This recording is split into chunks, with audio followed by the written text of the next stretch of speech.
our comrade Ivan Ivanovich Privalov.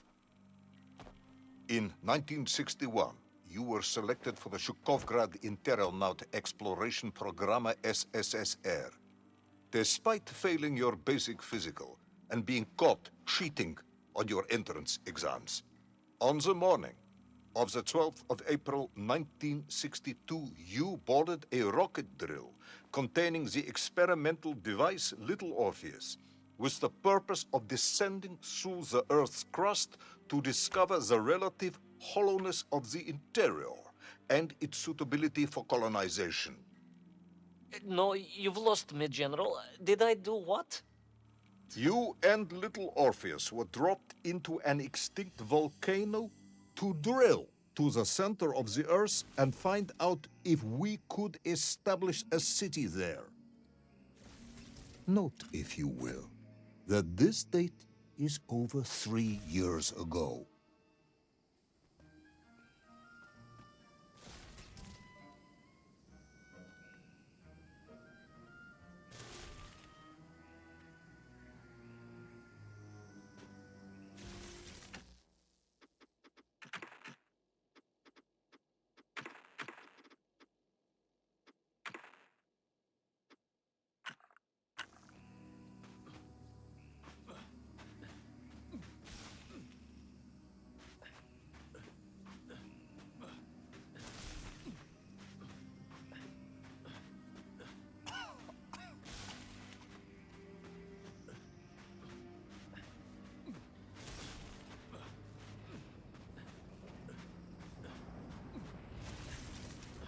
Ivan Ivanovich, can you describe Little Orpheus to me? Of course.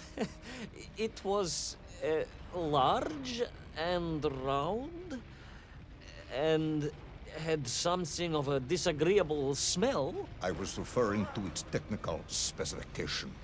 Well, General, I am no man of science, but it had this radio thing that I was supposed to use to let the surface know I had arrived, and some sort of battery wrapped in this lead box.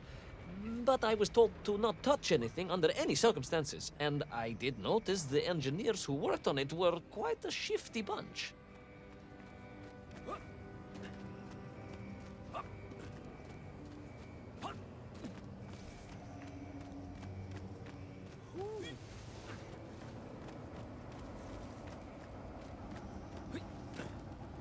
The Little Orpheus device contained a radio transmitter capable of sending a signal through miles of solid rock. In order to boost this, a powerful energy source was required. An atomic bomb, Comrade Prevalov.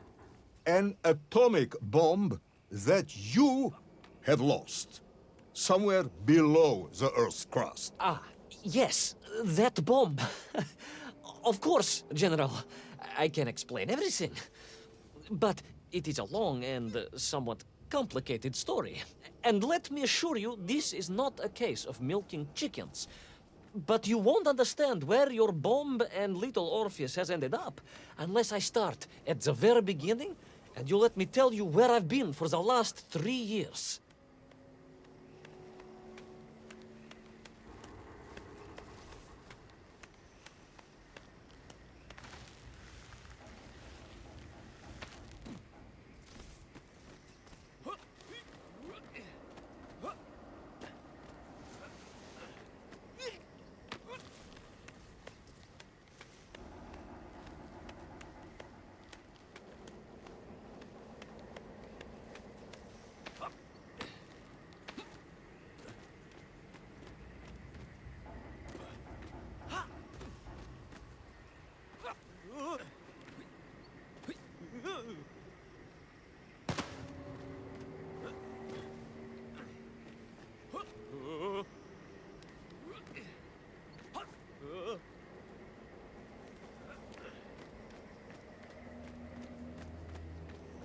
From the beginning, then.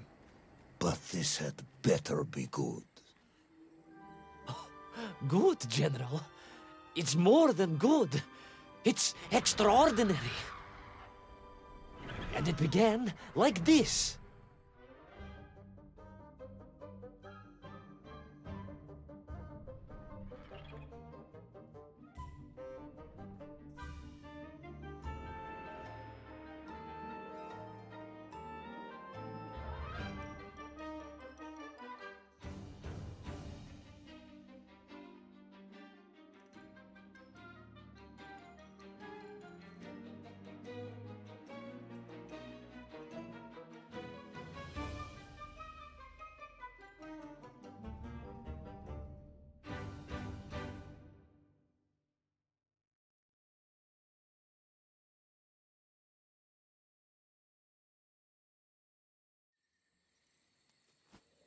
An extraordinary sight.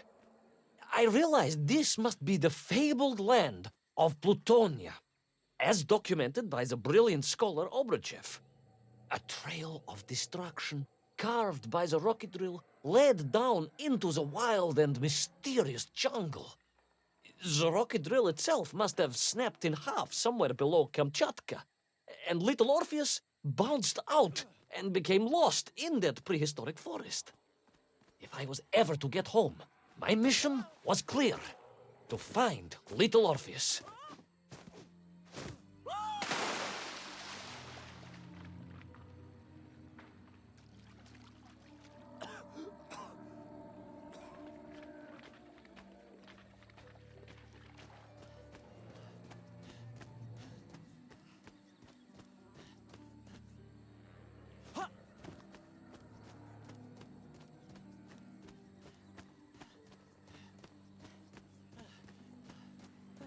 I steeled myself and plunged deeper into that prehistoric jungle where insects the size of dogs buzzed around. Dogs?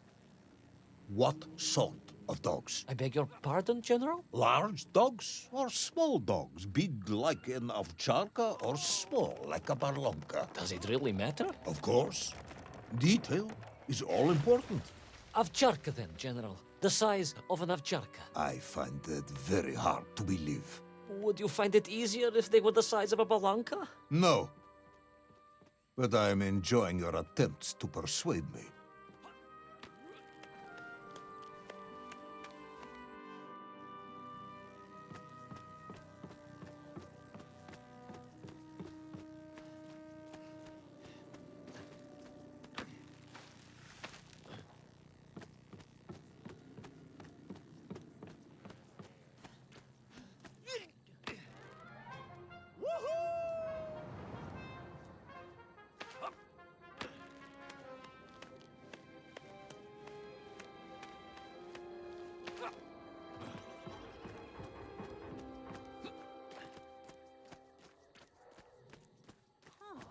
Another part of the rocket drill.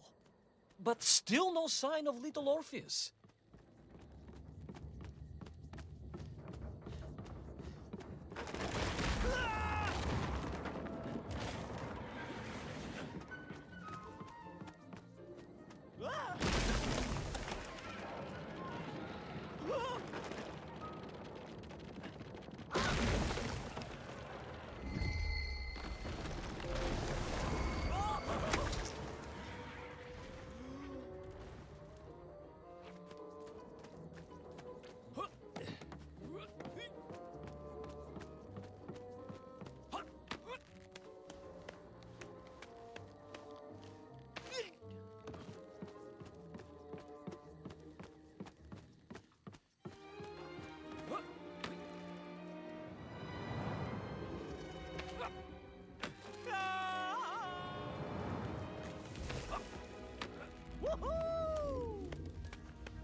Between the trees, I could see huge beasts, larger and more ancient than any known to our modern times. Could it be that Obruchev was right? And deep below the Earth's surface, prehistoric monsters still roam freely. Yes, but little Orpheus.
terrible lizard intent on making a snack of me was none other than the most awful of the monsters, the Tyrannosaurus Rex. Oh, now you are an expert on dinosaurs. Oh, hardly an expert, General.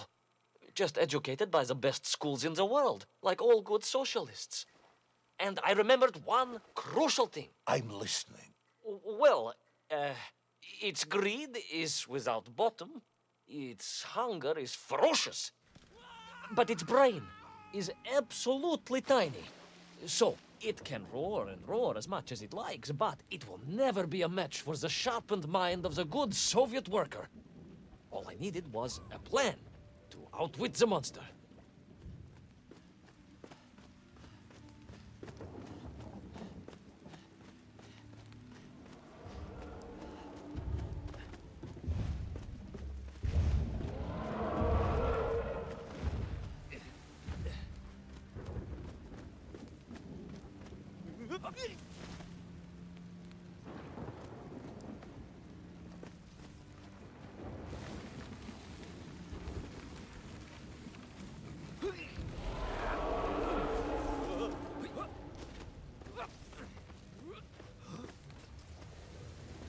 Imagine my shock and surprise to find in that clearing the last part of the rocket drill.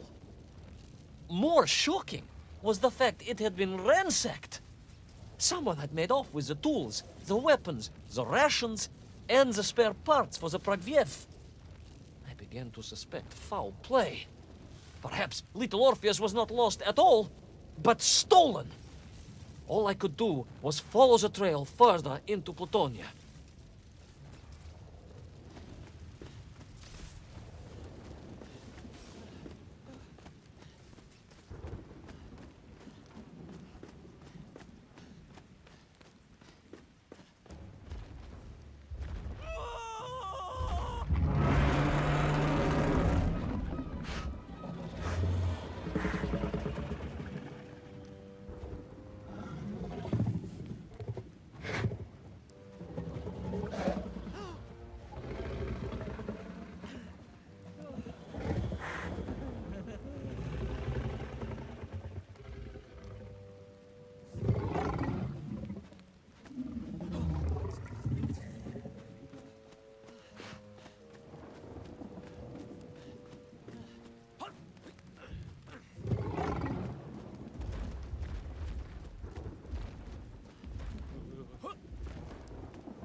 So we all agree this was the fabled land of Plutonia, do we?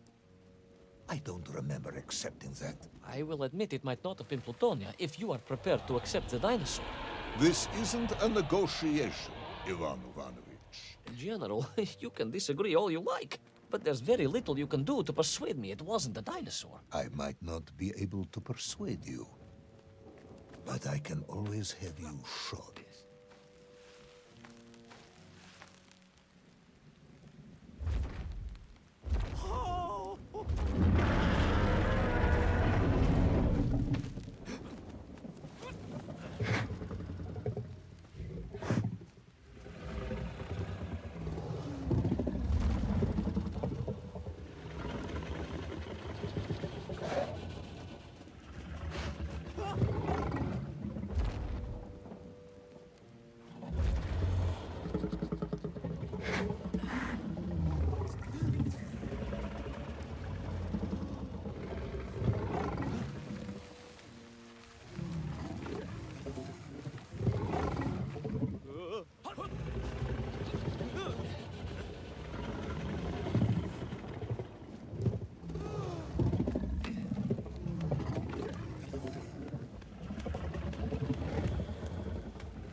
You hid in an egg. Yes, General.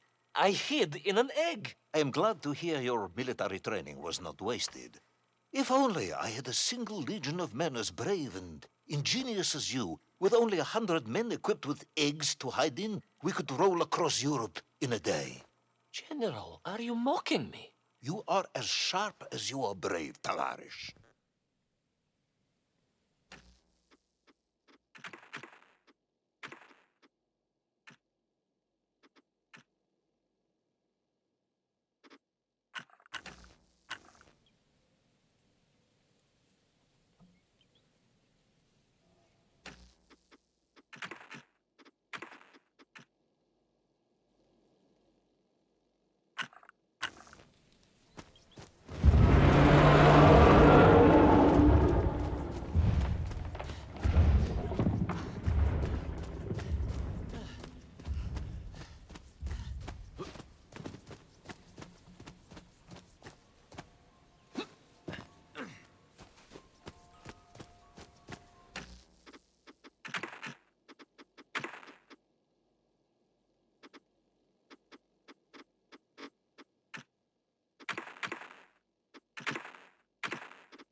I couldn't believe it. I still struggle to believe it. A whole lost city, buried in that jungle deep below the crust of the earth. Who would have thought it was possible? Who indeed? It is, of course, a shame you didn't think to record the moment for posterity and help us all to get over our disbelief. But I did, General, I did. My training was excellent, and I immediately took out my komsomolets and began to document all I could.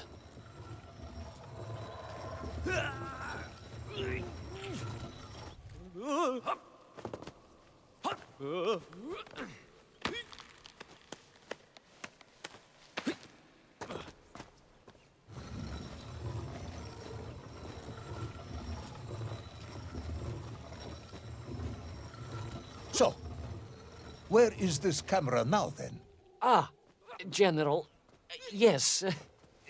What, of course, I meant to say was my training was excellent, and I immediately reached for my camera. only to realize it must have been torn from my utility belt in the crash and lost forever in that forgotten jungle.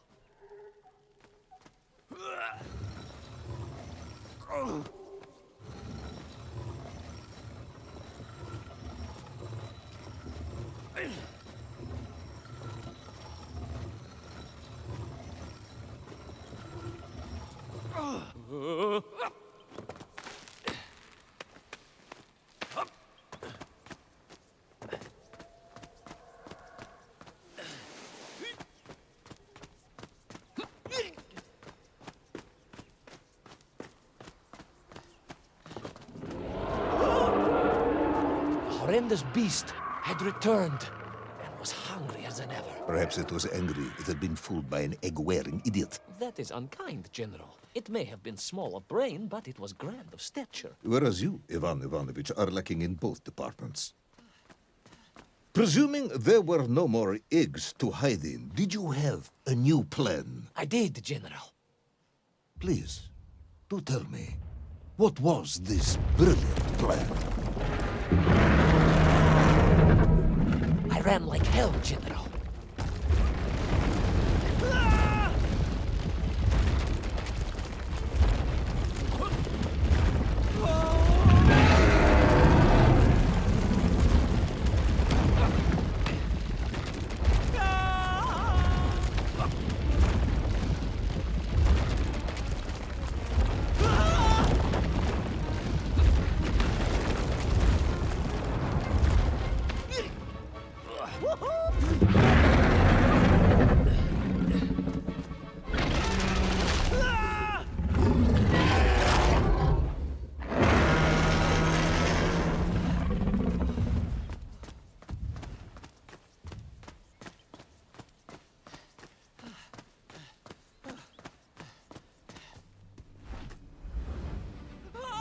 Will our intrepid yet doomed hero survive the jaws of the ferocious dinosaur? Will he meet his end miles underground as an aperitif for a ravenous raptor? What dark secrets could be buried in the lost city of Agartha? Will the general ever discover the location of his lost bomb? All of these questions and more will be answered in the next exciting episode of Little Orpheus!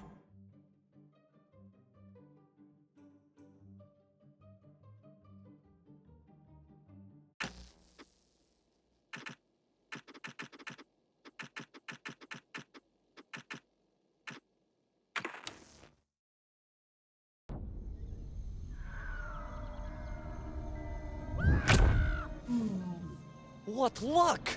What a miracle! One moment I was rushing into the fetid tonsils of that horrible monster. The next, I was plummeting downwards to the jungle floor beyond its reach. I prayed I would land on something soft. Perhaps your head. But nothing could have prepared me for what was about to unfold. An epic saga of pride, power, and revolution. A struggle for freedom the likes of which our world has never seen. And it happened like this.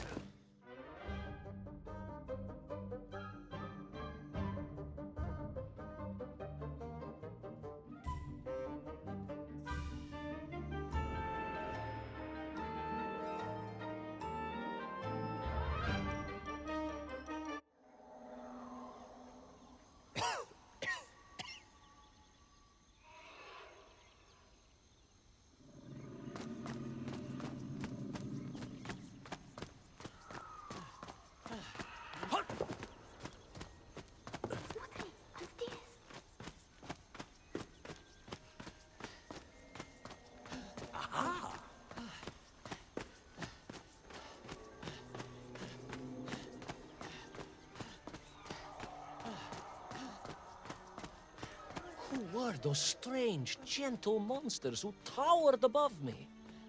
I could only guess they were the lost tribe of the Menkf, an earlier race of people.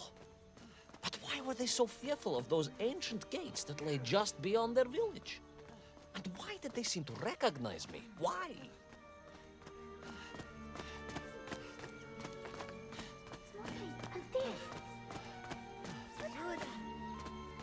Yes, I'm also wondering why. No, a как же, General? Who was I to question such things? Trapped as I was deep underground.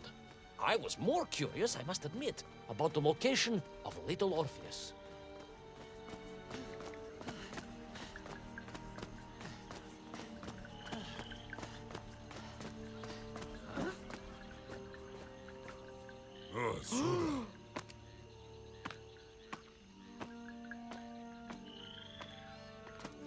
You talk of a great city, a mighty power, yet your nymph squatted like savages in huts at its boundary. They did. And the answer to that mystery lay beyond my grasp at that point. Because it was a wonder, it truly was.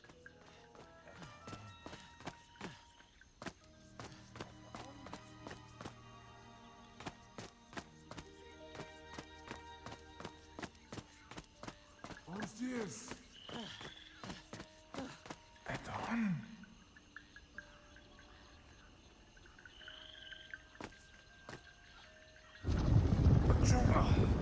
Где? Он?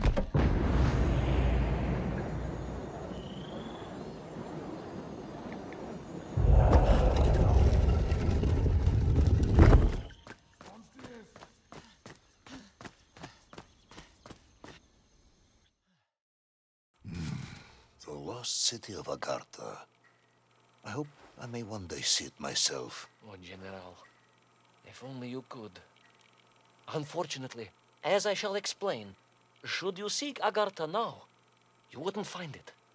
It has been utterly destroyed.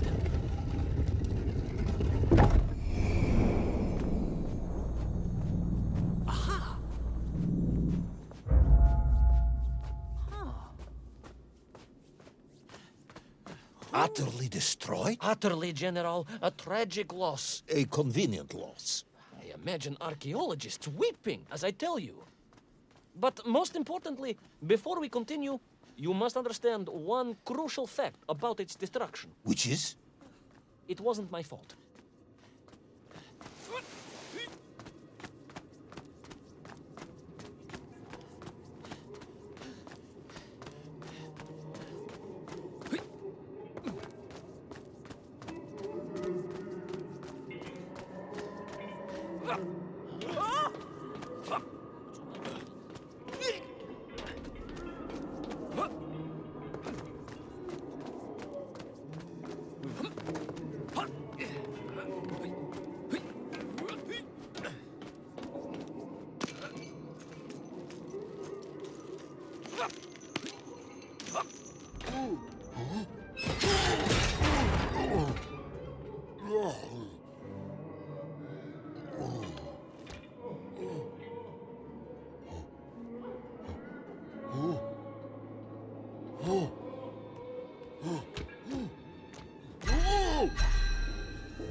Those poor, unfortunate Menkf, trapped and kidnapped and dragged away, only to return as vicious foot soldiers to some unknown tyrant.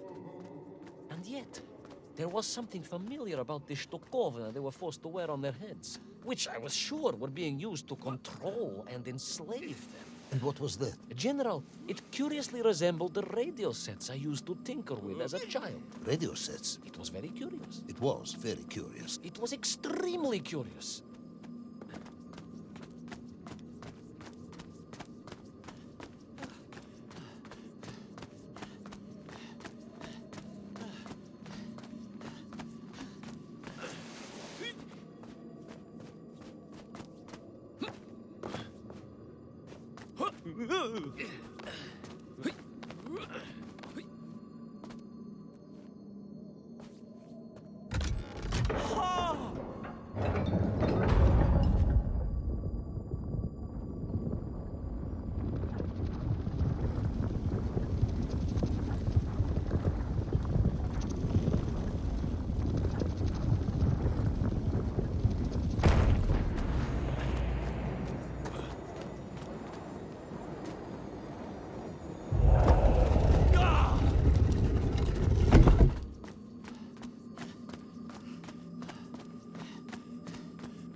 An ancient technological metropolis, powered by a glowing resin, carved from the very earth? A glowing resin carved from the very earth.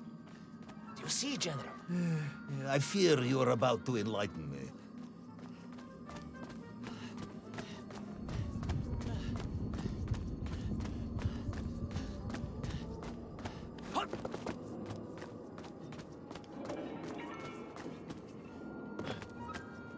Little Orpheus must have been drained by the impact, but whoever had stolen it and brought it here was no doubt planning to use the Agarthan resin to charge up the atomic bomb, restoring the device to its full potential.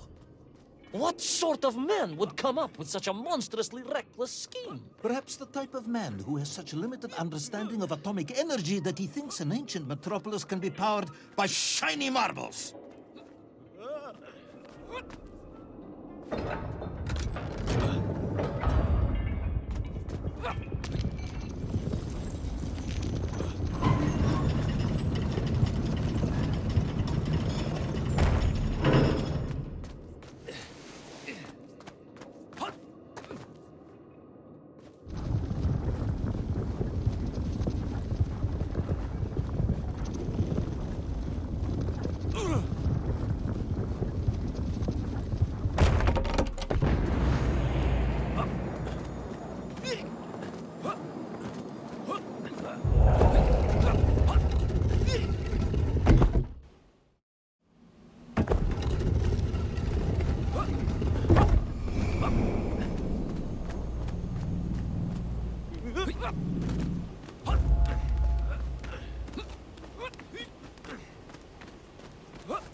I am curious, Ivan Ivanovich.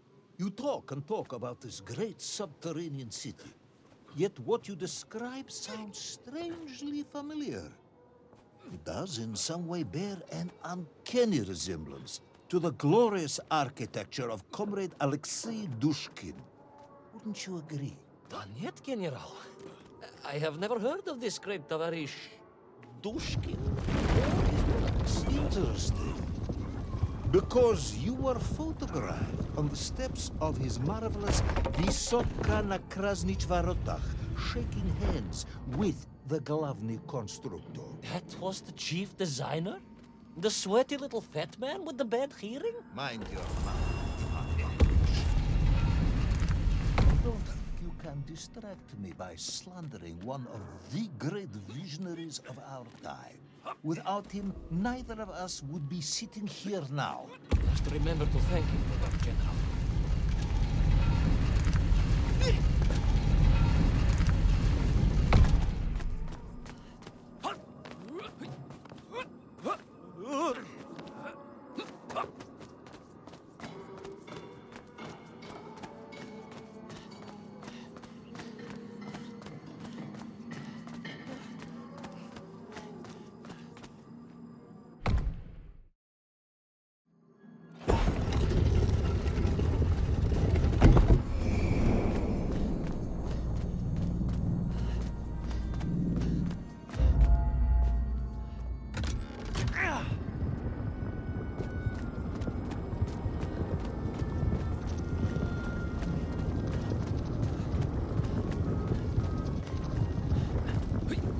Those enslaved Mink were trying to stop me.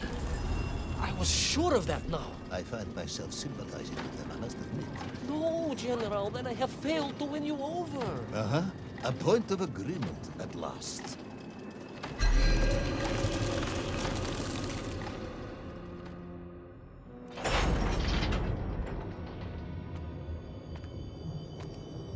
Those enslaved Mink were trying to stop me.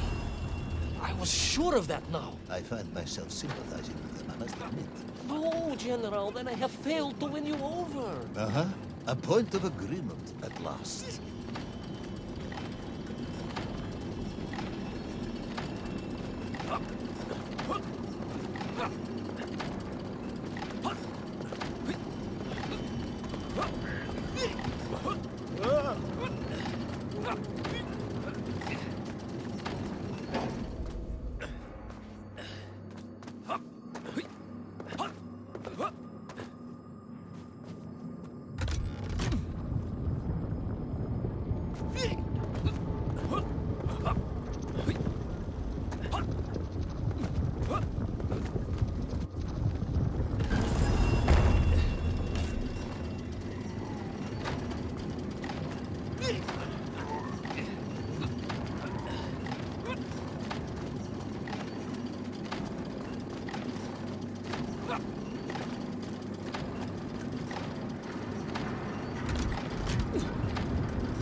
Those enslaved Mink were trying to stop me. I was sure of that now. I find myself sympathizing with them, I must admit. No, General, then I have failed to win you over. Uh-huh. A point of agreement at last.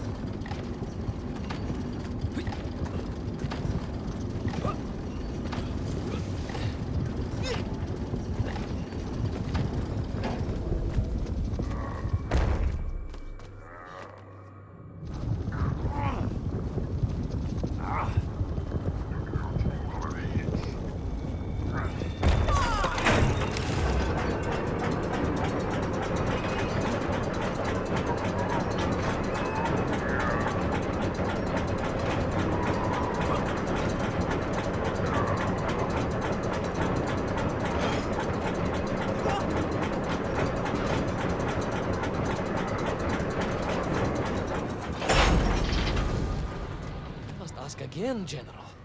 Are you mocking me? That would be unprofessional, comrade. I will try harder to convince you then. It is, after all, a cautionary tale of unleashed tyranny. It is a cautionary tale of unleashed idiocy. But please, do continue.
I stepped from the cable car onto a plateau at the center of the city, where a palace, a vast acropolis, stood. I was reminded of Chelyabinsk Sorok. May I ask how you know of Chelyabinsk Sorok? My Aunt Masha was a traveling tinker who married a beef investigator from Zlatoust. She told me of a secret but wonderful city in the west. An edifice of sheer power, humbly serving the will and needs of the people. Yes, unfortunately, that story didn't end so well. No. That's what Auntie Marcia told me. And perhaps that is why I was also reminded of it. Because the moment I touched the floor in that place, I could tell something was very, very wrong.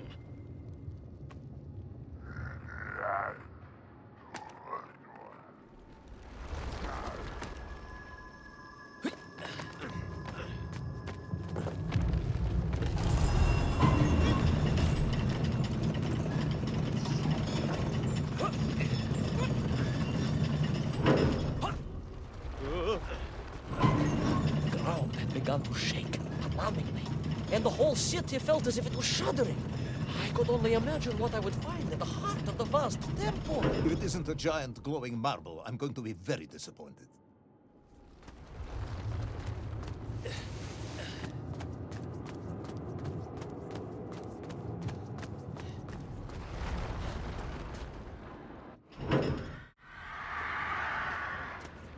A huge resin sphere that overshadowed all of the others.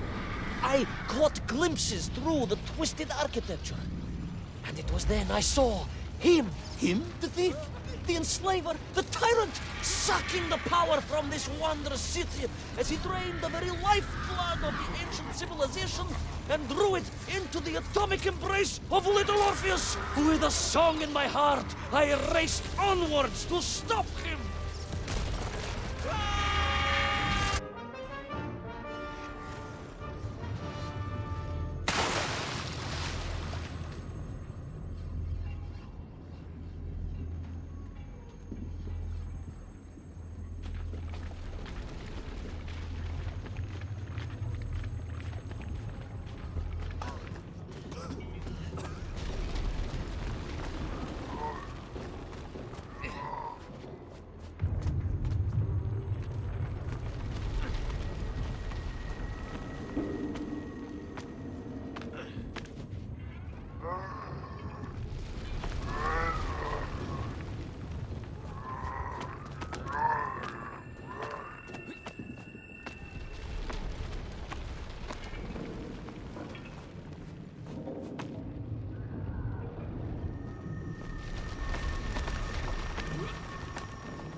Drained of its power, the magical heart of the city cracked, and it sent shockwaves through the world around me.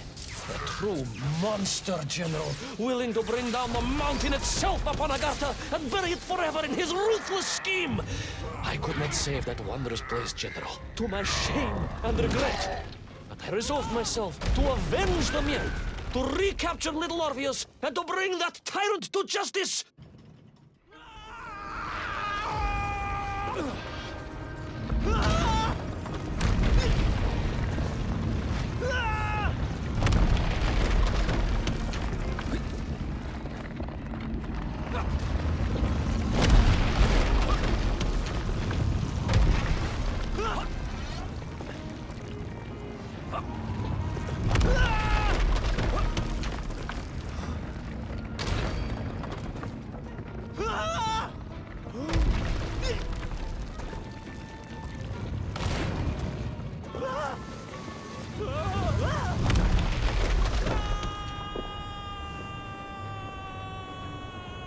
Will our plucky yet careless hero fall forever through those unknown skies? Will he discover the identity of the brutal thief commanding the army of the Menkth? What chance does he have of ever returning to his beloved homeland? How long can the General's patience last? All of these questions and more will definitely be answered in the next exciting episode of Little Orpheus!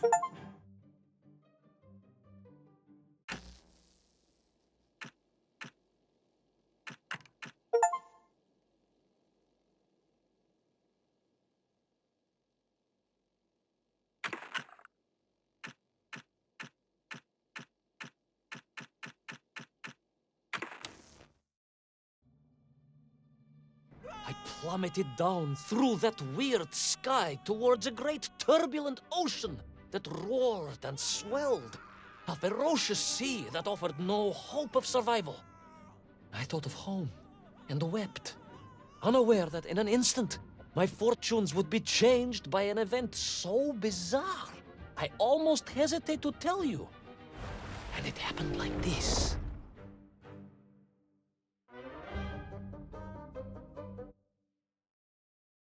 A giant whale? It was huge, General. You were swallowed by a giant whale. Yes, General. You look remarkably well for a man who was swallowed by a whale. I am blessed with a strong constitution, General.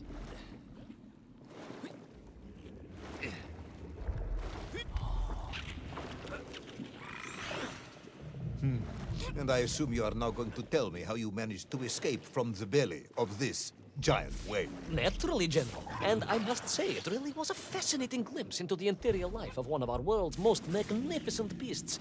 I consider myself a wiser man after this experience.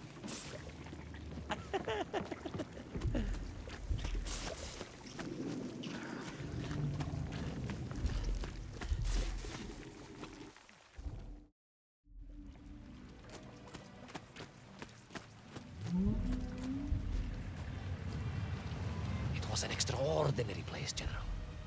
I could perhaps deliver a lecture on the subject to Moscow University's Zoological Society, if you like. I only want to help. The Moscow University Zoological Society has, I suspect, better things to do than listen to the ramblings of a man who claims he was swallowed by a whale.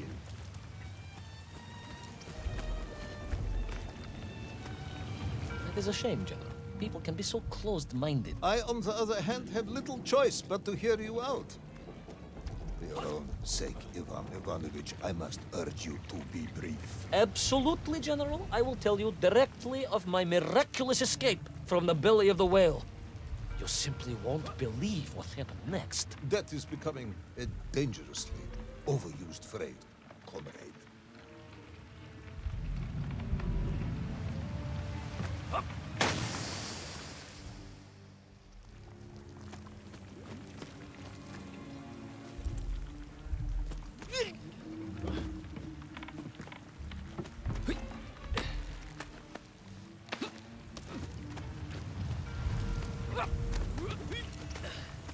And so I found myself deep within the whale's organs.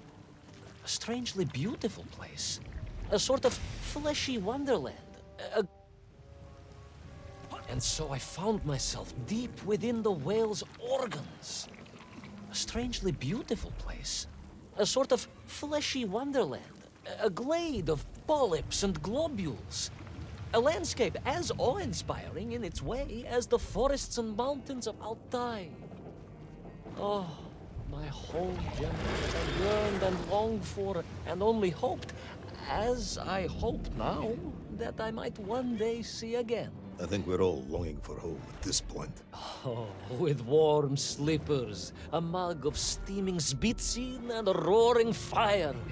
Not far from home, trapped inside a monstrous fish with only the strange and evil-looking worms that infested its gut for company. With only one's dedication to one's country and mission to keep one from falling into despair. But no, General, I could not. I had to escape, to find little Orpheus and my way back to the surface and home.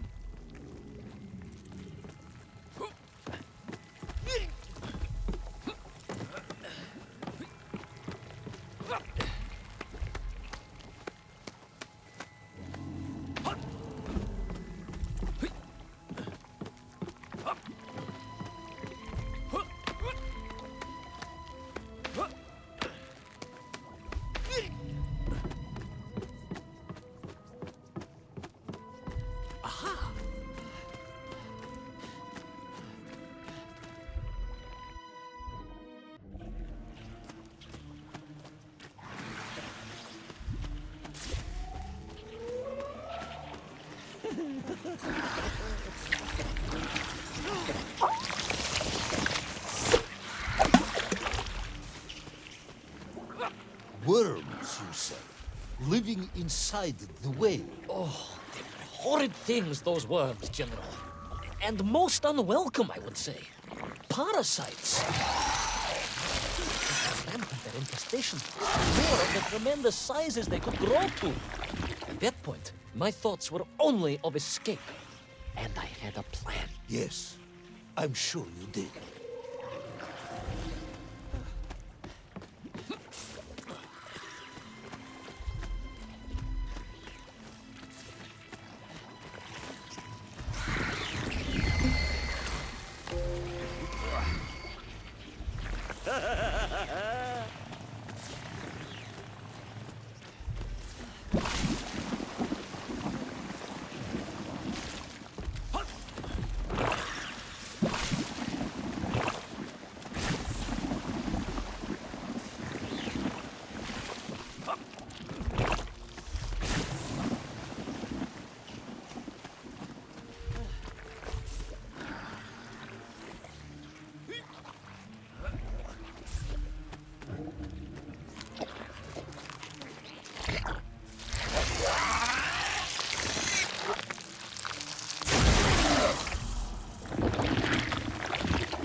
Jornivirayatne whale sick.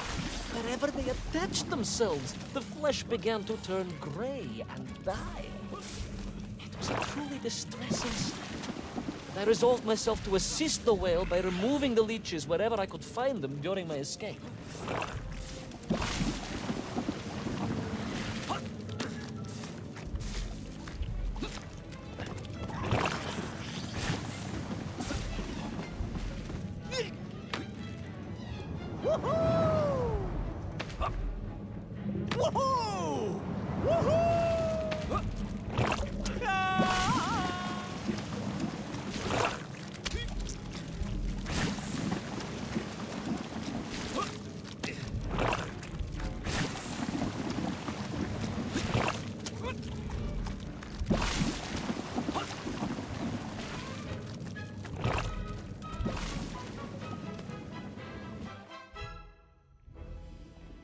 In my mind, it was a simple plan, General. I would climb up through the whale's throat into its mouth, then wait until it opened it to feed and swim out. Ah, yes. Brilliant, Ivan Ivanovich. Only one or two minor flaws with it. For example, did it not occur to you that the whale will likely be deep underwater when it ate? Bravo, but I am a strong swimmer.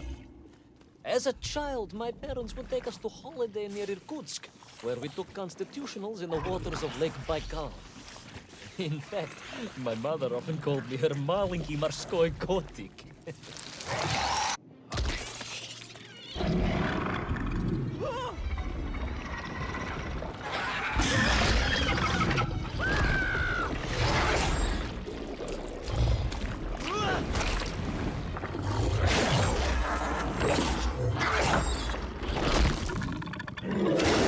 A giant worm for a giant whale, huh? At the risk of repeating myself, it was huge, General. The Moscow University Zoological Society may be interested after all. Let us take a moment, Ivan Ivanovich. Your ridiculous plan to escape through the mouth of the whale failing, you would now have me believe you had embarked on some misguided crusade to free it of the worm infestation. To what end, exactly? When one suffers, we all suffer, General.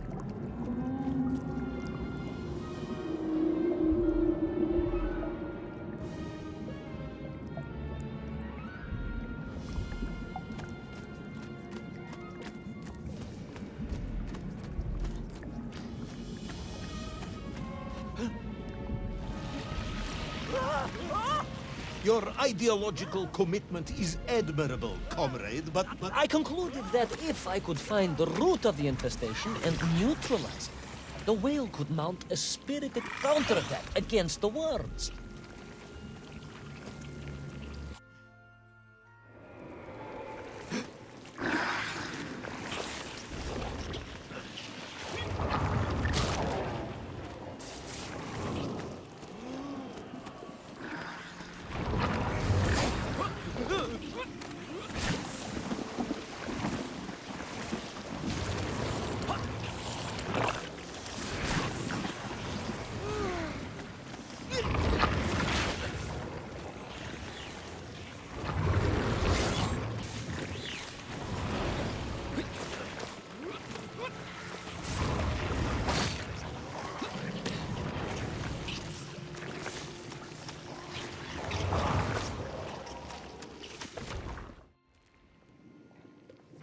And then, victorious, the whale would surface to expel the remaining poisonous muck and slime from its body. And at that point, I could escape through the nearest convenient orifice. In this case, most likely the blowhole. That is the most revolting thing I've ever heard. General, we are Russians. We have withstood the sheer force of nature and history and emerged triumphant. An expedition through the nasal sphincter of a gargantuan whale is nothing to us.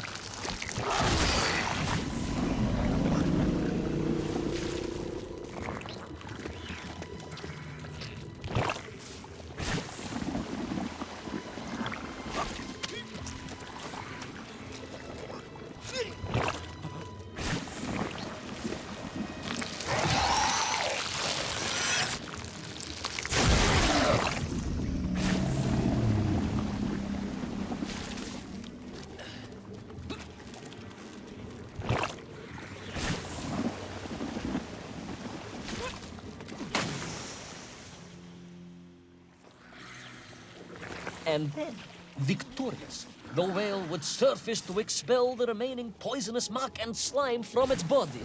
And at that point, I could escape through the nearest convenient orifice. In this case, most likely the blowhole. That is the most revolting thing I've ever heard. And we Russians withstood the sheer force of nature and history and emerged triumphant. An expedition through the nasal sphincter of a gargantuan whale is nothing to us.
I suppose you would have me believe that the whale was grateful to you.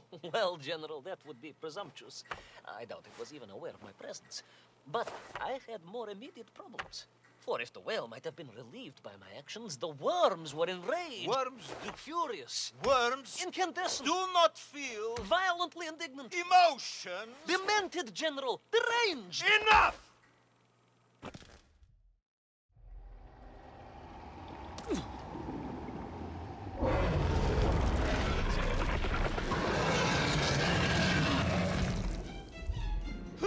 Where is little Orpheus? Where is my bomb? Unless you are trying to tell me the whale solved that as well. No, it did not, General. That would be absurd. No, Ivan Ivanovich, you are absurd. Your story is absurd. This whole ridiculous fairy tale is absurd.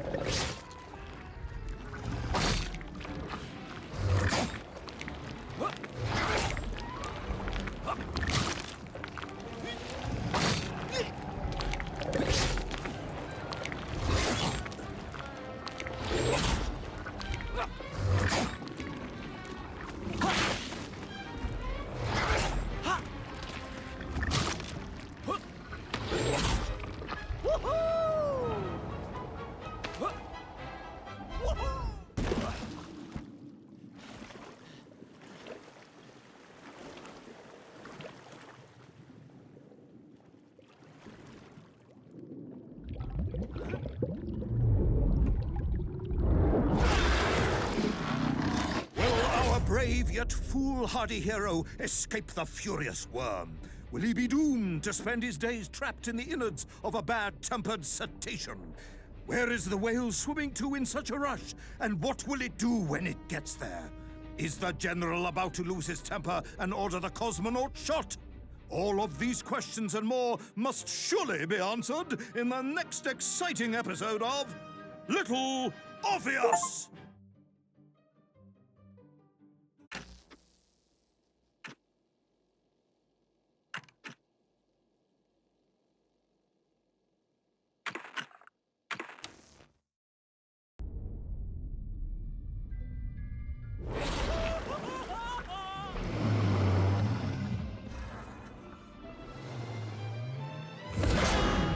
Flew from the whale's blowhole like a supersonic jet.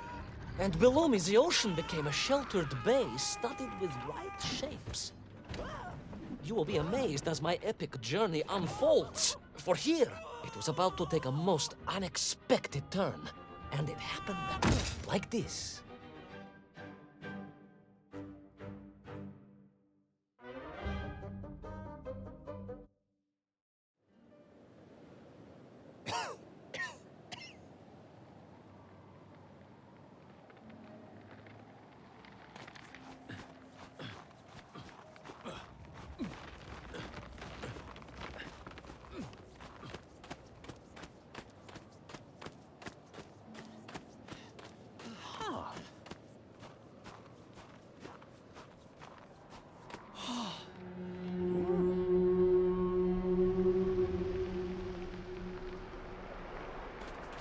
was a beautiful but deadly wasteland.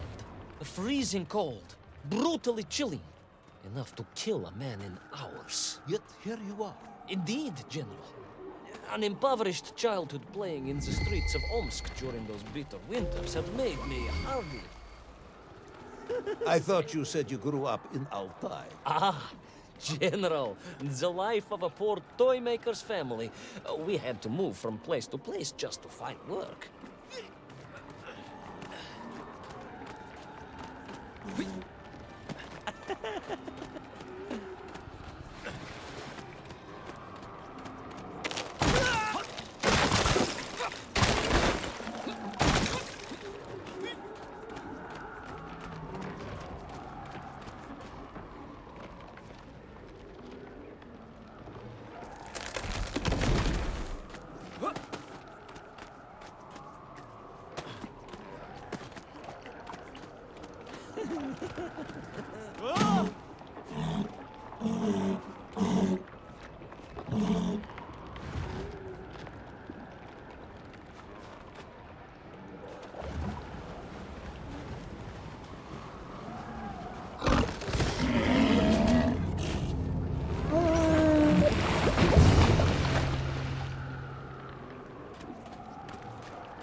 Sonikov land, eh? Of course, Sonikov himself reported nothing more than a bluish fog on the horizon. Your island may be nothing more than the product of overactive imaginations. General, consider this. Imagine taking a simple peasant, a pig shepherd, for example, and telling him one day humans would fly around the earth beyond the sky. He would say you were stark raving mad, Salafon, a ridiculous Kozyol Baradati, a buffoon stuffed into a military uniform, a pridurak, a chuchela tuparile. This peasant of yours had better watch his mouth if he doesn't want to spend his holidays in Solovyetsky. Perhaps you should return to your story.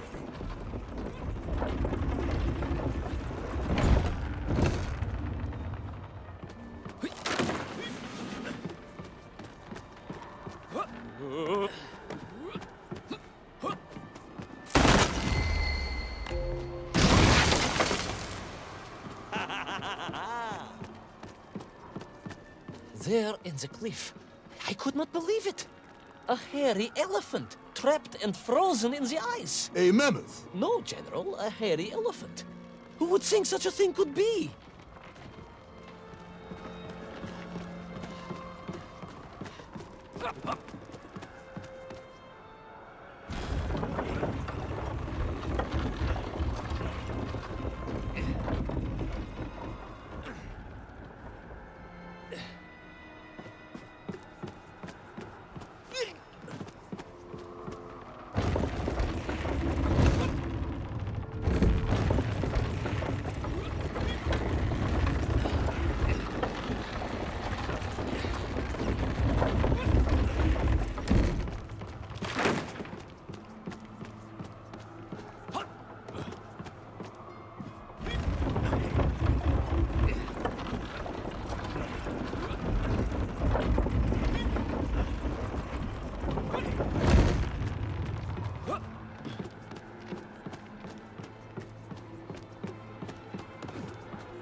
Trudged onwards through the blizzard, one foot grimly in front of the other, blinded by the snow, my nose becoming quite blue.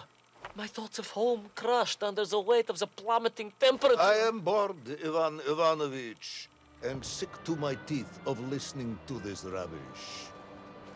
Let us speak plainly now. You will tell me where my bomb is, or I will have you shot.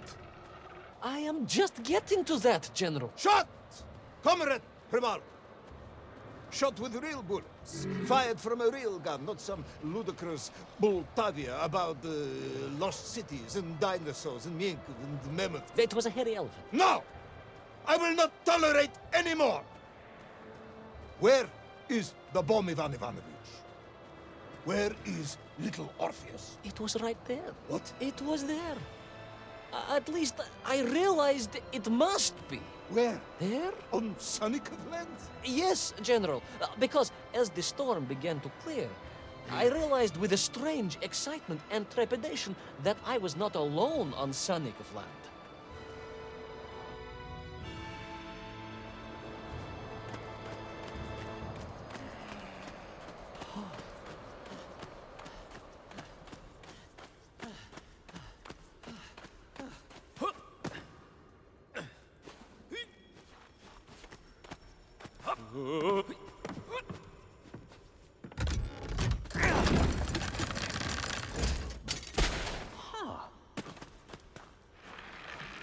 Wait. Go back. You say these lifeboats came from Zarya? A Russian ship? Zarya returned home, but not with all of her crew. And here were the missing lifeboats, trapped in the ice for all of these years. And it could only mean one thing. But you are continuing to hang lapsha on my ears.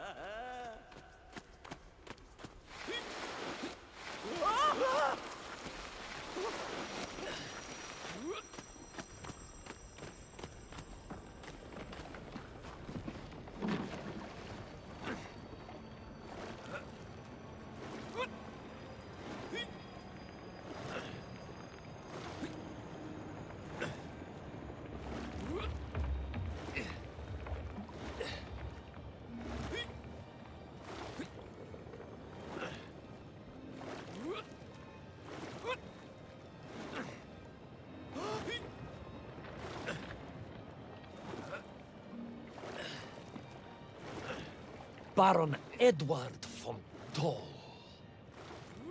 Of course, I remember reading about his tragic expedition at school. We were taught he had died a hero's death out on the icy wastes, searching for Sonicov land. Yet what if, in doing so, he had sailed accidentally into the interior, deep below the crust of the world? A fellow citizen of the surface. I had to try and find him.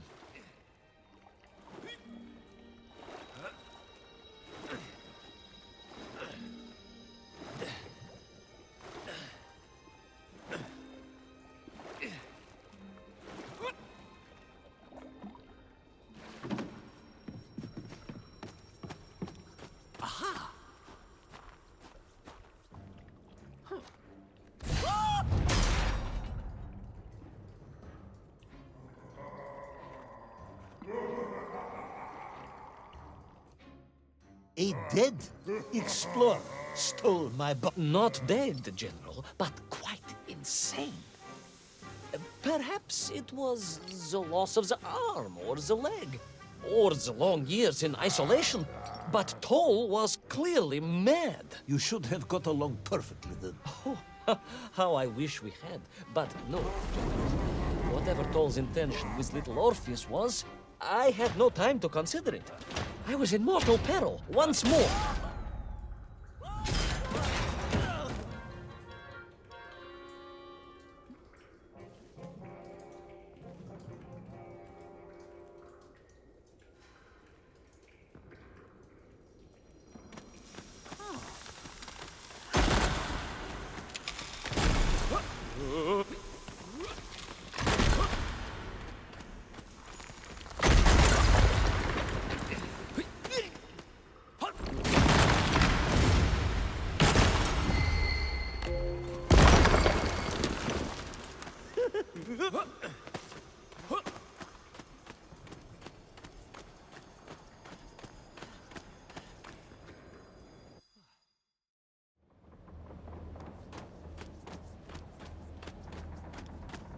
So, you believe that Toll had somehow enslaved the Menkiv and bent them to his will? I do, General. It was obvious.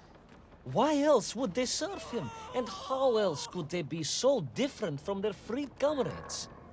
These odd helmets they wore, it was the science of our times. No doubt about it. Although fused with some strange crystal technology I could not recognize. To be honest with you, it didn't seem appropriate to stop and ask them.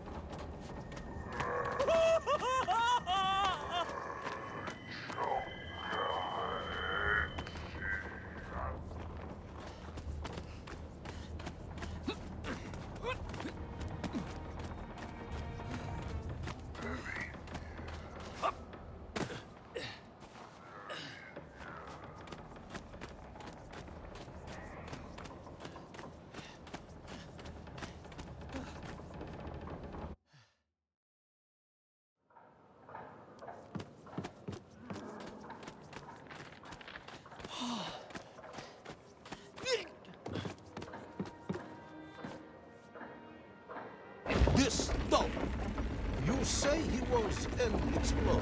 Yes, General, he was. He vanished some 60 years ago. I remember the story well. And you say he stole little Orpheus? To get home, General. To get home. I think he must have thought he could use the atomic bomb to blast his way back to the surface.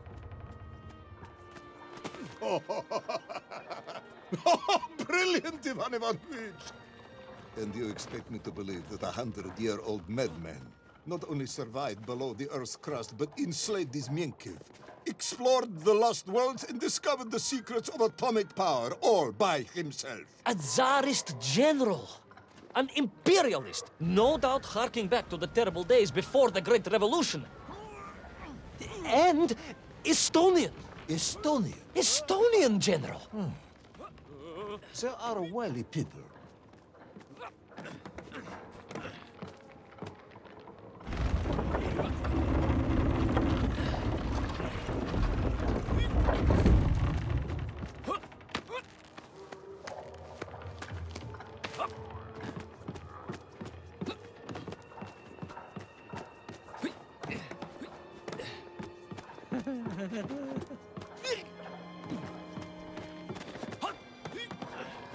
The slave mines stretched away into the distance. And I sometimes wondered if I would ever find my way out. But I never gave up, General. Of course you didn't. You are a hero, Ivan Ivanovich. No, General. No. I am no hero. I am a simple toymaker's son from Tomsk. Omsk. General? Omsk. You said Tomsk. I said Omsk. You said Tomsk. General, I think I am well aware of the city of my birth. Perhaps all the moving around as a child confused you.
On we flew across the deserted, frozen plateau.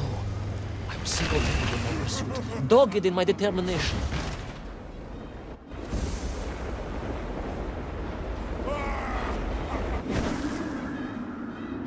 I would take back little Orpheus and prevent Toll from detonating the bomb. Ah, you are as humble as ever, Tavares. Well, General, you are a great military leader, a great strategist, whereas I am simply the humble son of a watch toy maker, and driven by patriotic fever with no regard for my own safety. I rushed blindly on.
Will our courageous yet unfortunate hero drown in the depths of an inhospitable frozen sea?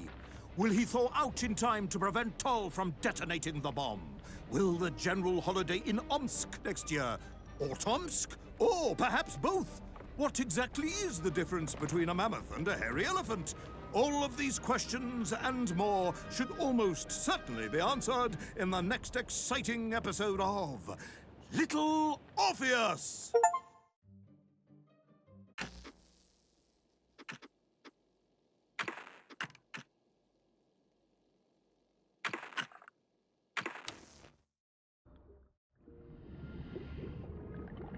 I thought I was doomed. But a miraculous thing happened, General. I could breathe. It must have been the helmet that was jammed onto my head. It was a strange and remarkable thing. Some might almost say beyond belief. A narrow-minded fool may indeed, General. But of course, you are no Durak.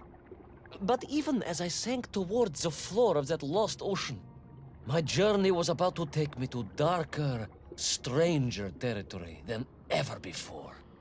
And it happened like this.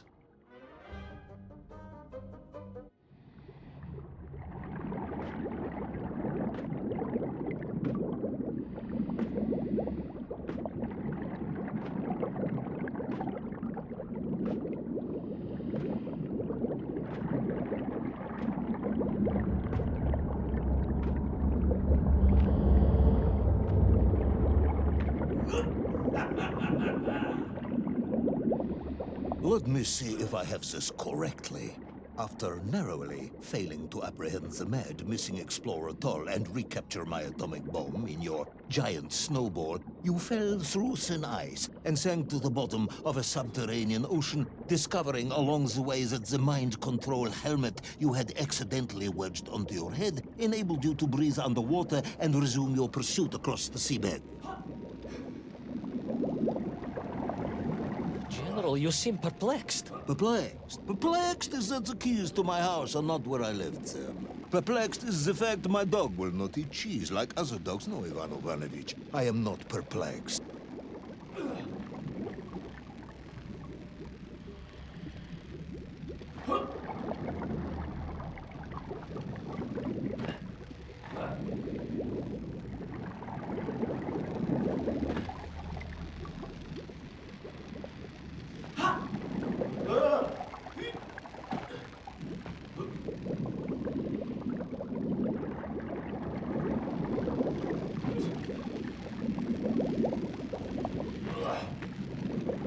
Intrigued, then, perhaps? I'm not sure intrigued is the correct term either. Enraged at being taken for a simpleton? Now that, perhaps, is a better way of describing my current state of mind.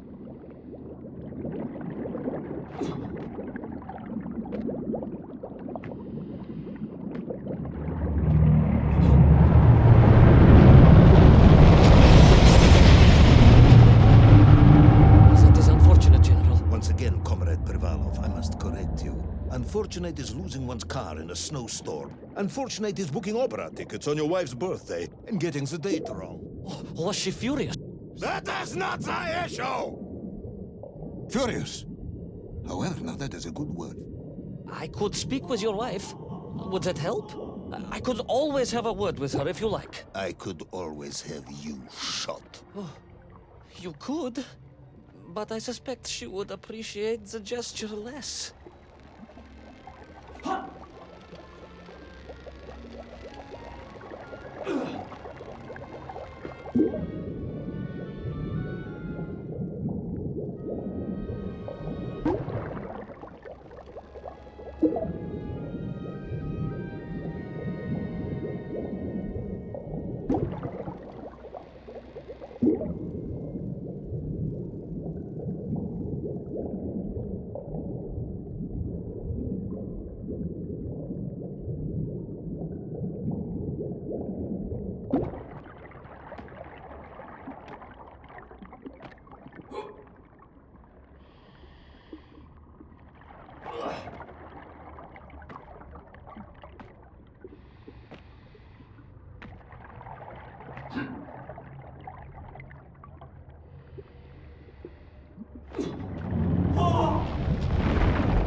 A kraken.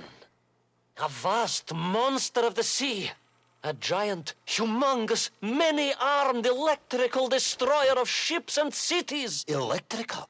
Electricity flowed along its horrible body, sparking and stunning all it touched, flowing like deadly rivers along its awful tentacles.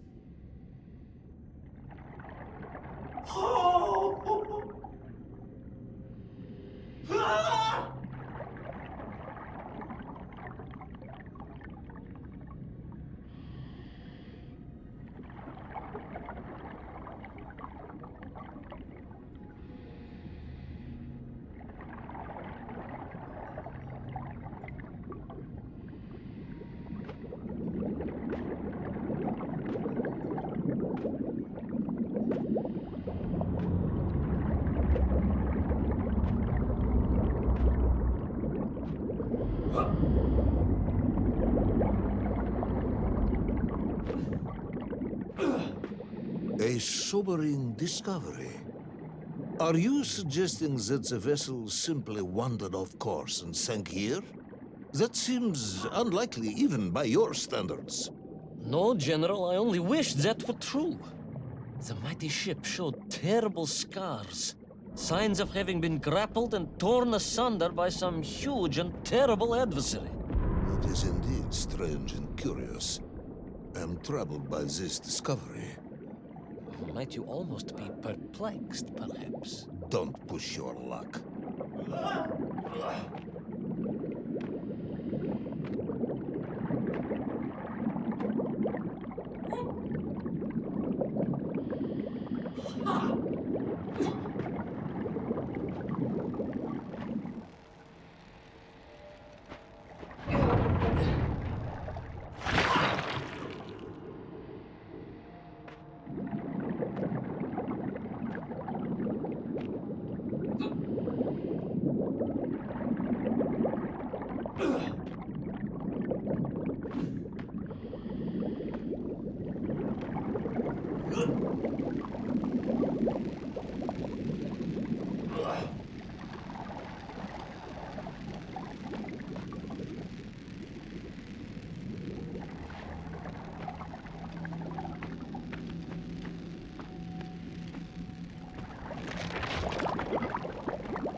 I was stationed at Sydney Ostrov some years ago.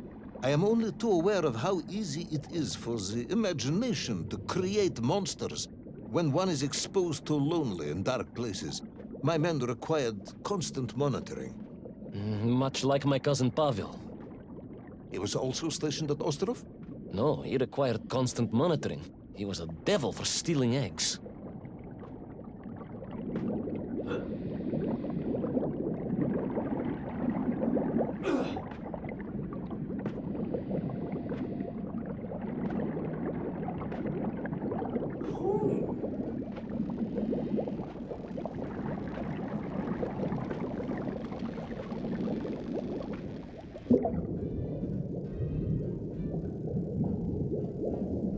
I was referring to the fear that something is lurking in the darkness. Something strange, brutish, and ill-intentioned. Again, that sounds much like my cousin Pavel.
I was being hunted.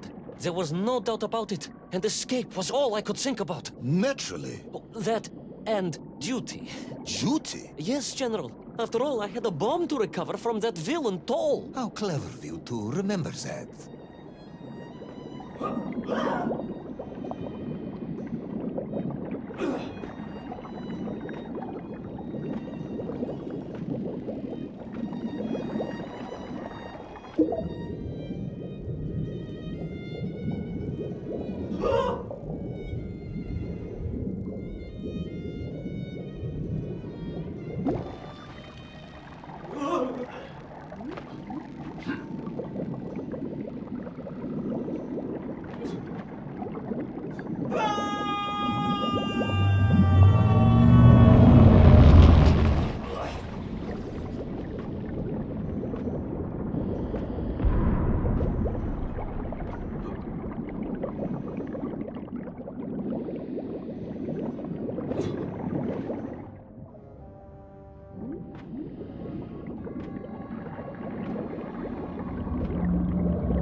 But first, there was the issue of escape.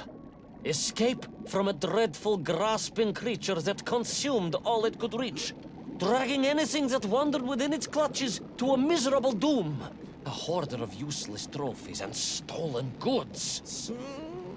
Once again, Tavarish, I suspect you are pursuing a somewhat tortuous metaphor for capitalism, in the misguided hope of appealing to my political ideals.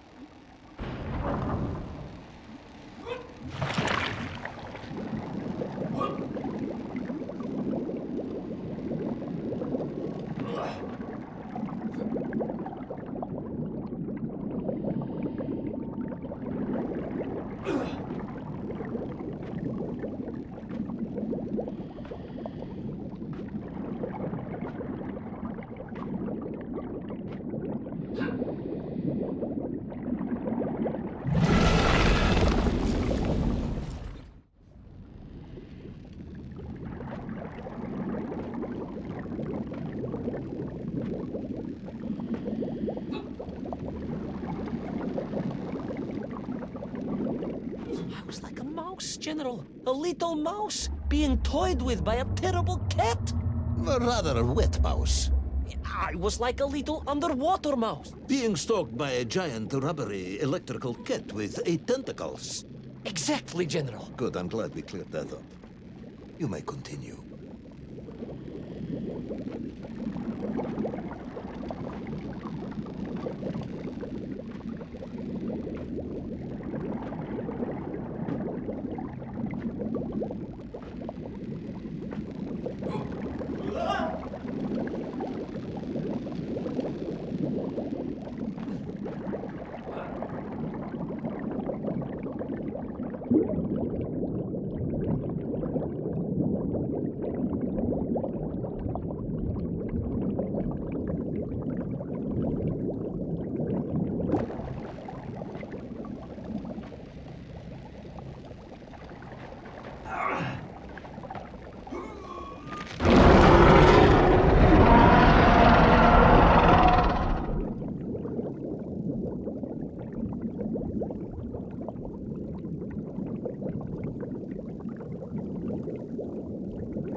Submarines. You didn't mention submarines before. Didn't I? Why? No, Naverné, General, of course. Submarines. Millions of them. Several, at least. Any particular submarines? Did you see names? Numbers? General, have you lost a submarine? I am not at liberty to answer that question, as you well know. Well, General, losing one's car in a snowstorm is unfortunate, as you say. But to lose a whole submarine, that could be considered careless.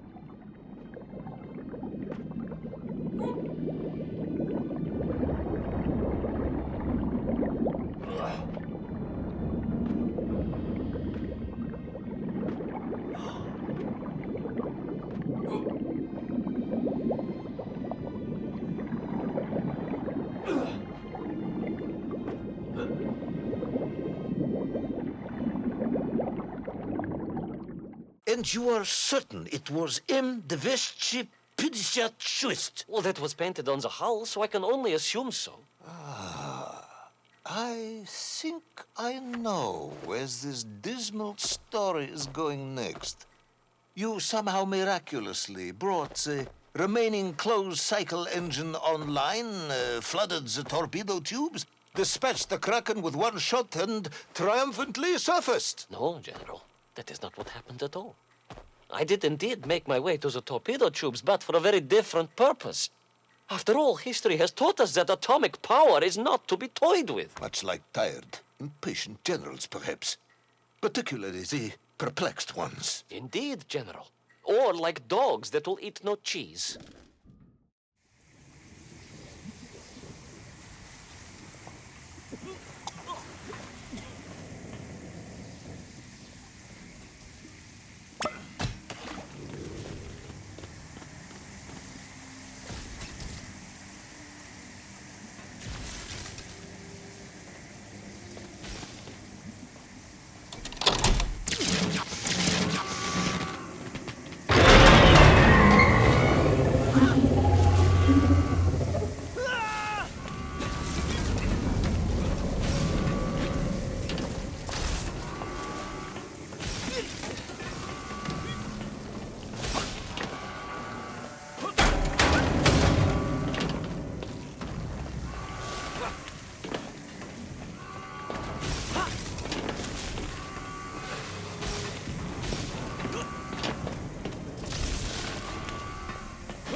our determined yet disorientated hero end his days as socialist sushi?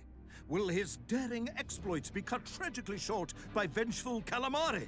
Will the general's wife ever forgive him for missing Ruslan and Lyudmila? And just how many eggs did Pavel steal, and where did he keep them? All of these questions and more may or may not be answered in the next exciting episode of Little Orpheus!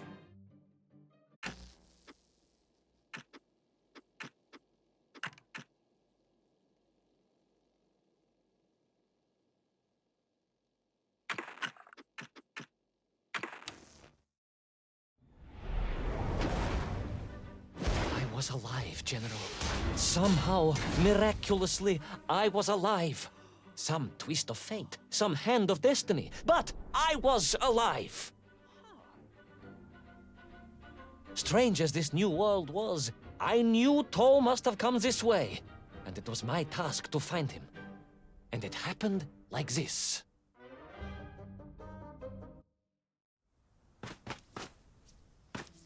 The sun beat down on me relentlessly. The heat was unbearable.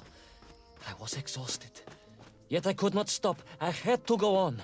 For 7 weeks I trudged across the desert. On the second day... Please, comrade, if we may. I think we can skip the details, unless you consider them to be particularly relevant to the location of Little Orpheus. Of course, General.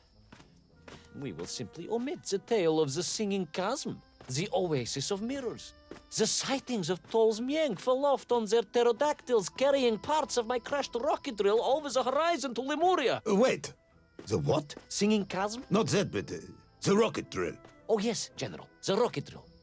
But what did Toll want with it? And why Lemuria? Lemuria? Lemuria, General. I am not familiar with this Lemuria, comrade. Well, that is because it does not exist, General. Or at least, so I thought.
Strange crystals seemed to exert an extraordinary hold over the stone blocks and arches. When they hummed, the whole city remade itself.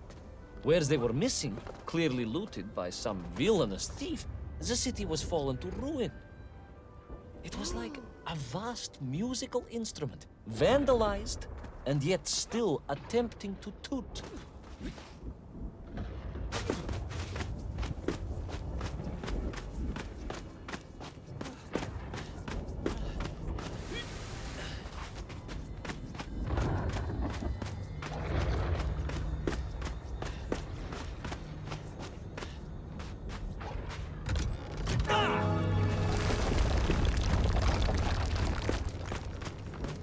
How poetic.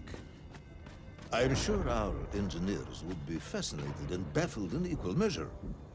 If the whole department hadn't been arrested for sedition last week, I would happily convey it to their skeptical ears. Sedition?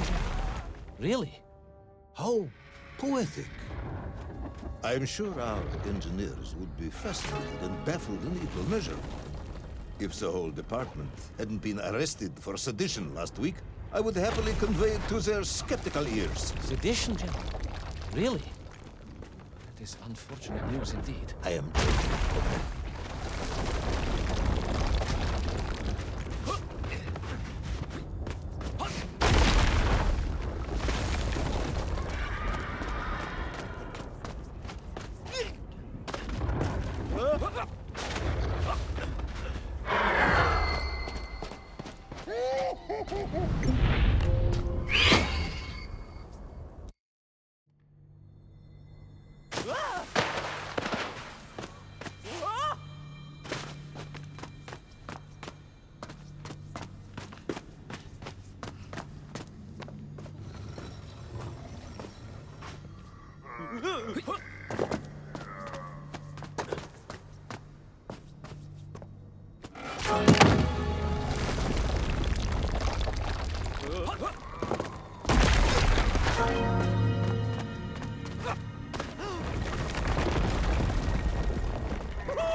Oh, yes. The Mank for here, all right.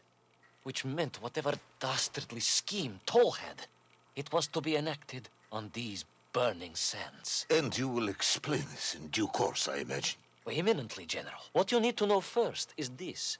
I have told you already how parts of the devices the enslaved Mienk were forced to wear came from the surface. Radio parts and so on, yes, from what you have told me. Assuming there were plenty of lost ships in the ocean as you claim, for Toll to have dredged up what he needed to assemble them. Aha, good. You are one step ahead of me, General. I said assuming. Of course, assuming. Now, as I gazed in awe at the buildings rising and falling around me, I realized that the other major component of those mind-controlling helmets was crystal. Toll had raided Lemuria for them. He knew the city. He knew the crystals could amplify vibrations and waves, and was using them to boost the signal of the radio parts to exert his control over the nymph. Which meant...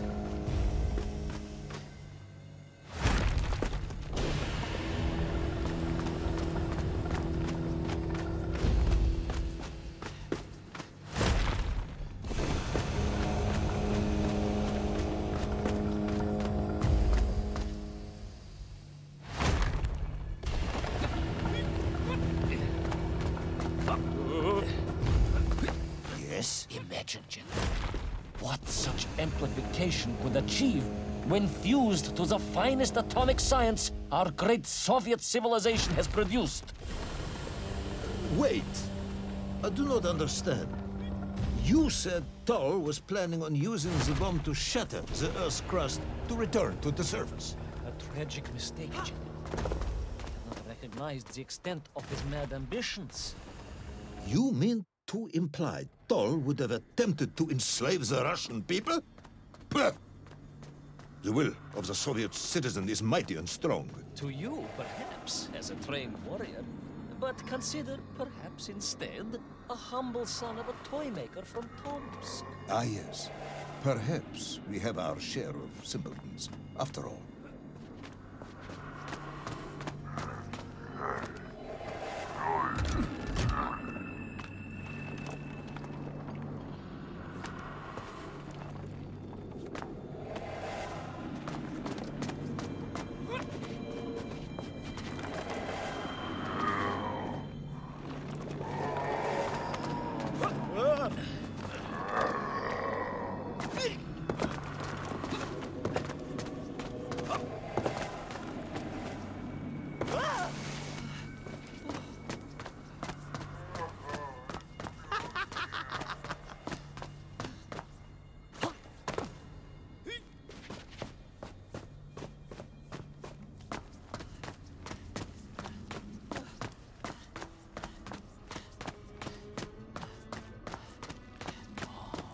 The vast pictograms told of a history of wonders. They seem to suggest the Lemurians were travelers from another world, where a mysterious clock seemed to stand. That is very mysterious. As mysterious as the location of little Orpheus, perhaps. Ah, yes, of course, General. I am just getting to that.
as I bravely explored that ancient city, a question was gnawing at my mind. What did it mean that the Lemurians had foreseen the coming of Tol? And who was the man from above that was celebrated as the savior of the Miengf? It was almost as if they could read the future in their crystals.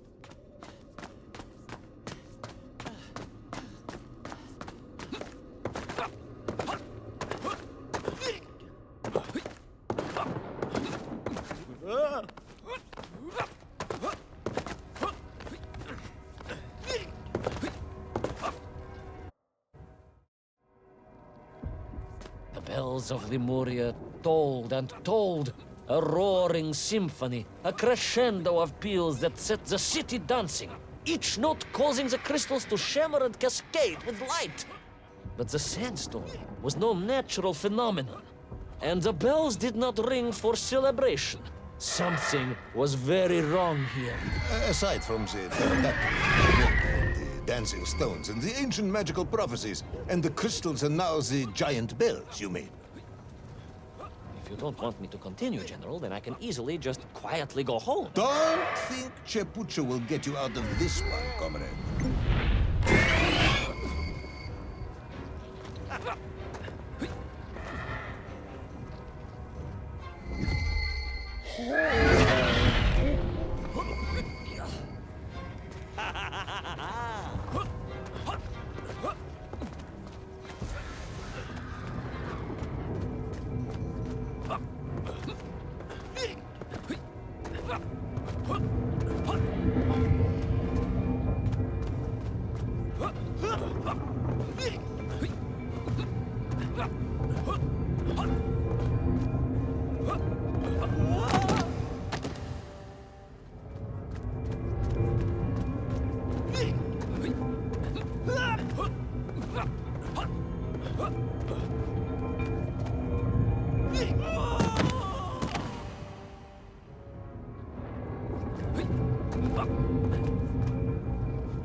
Through those magical structures, a righteous fire in my heart.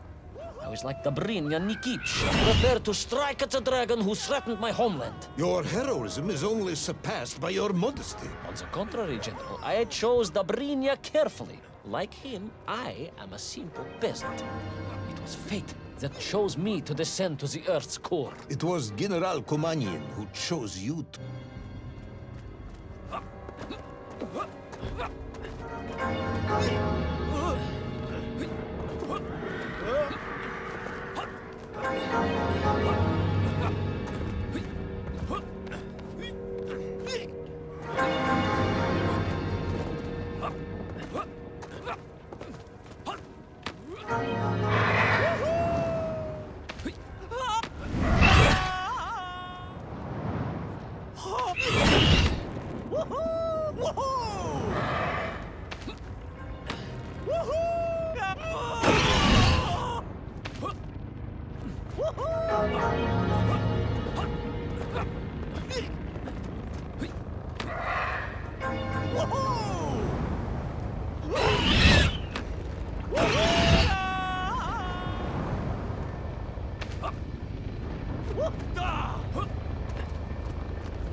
What was once a rocket drill ship, built to burrow into the earth, was now a mighty vessel, repurposed to blast off into the skies.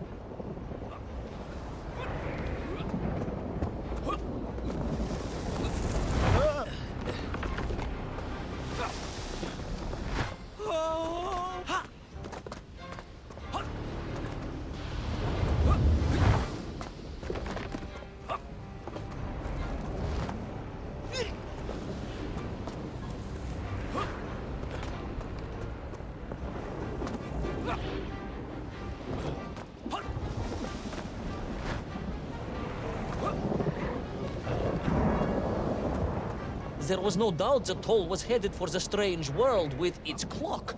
Although to what end was yet to understand. But there was no time to consider. No time for questions.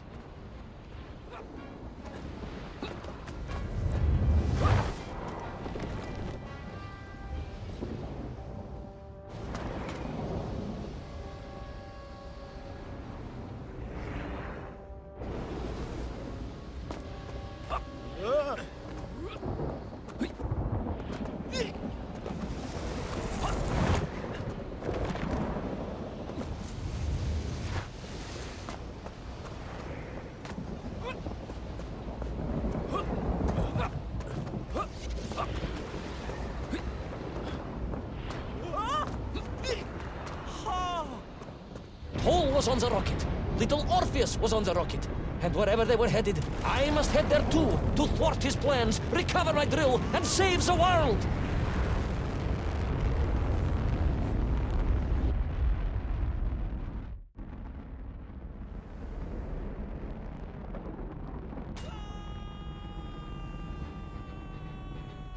Will our enthusiastic yet disorientated hero be burnt to a cinder by the rocket's engines? Will he be smashed into the rock that surely must be beyond the Lemurian skies? Does Nikolai Petrovich Kamenyan really need any more medals? What was the strange clock, and what could it all mean? All of these questions, and more, will be answered, if you're extremely lucky, in the next exciting episode of Little Orpheus!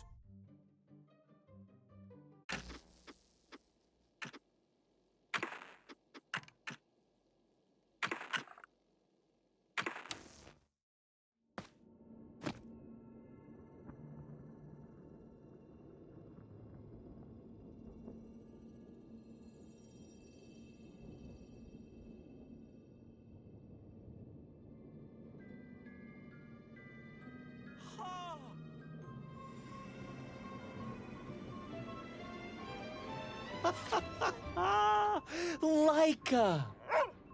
Are you stark raving mad? It was Laika!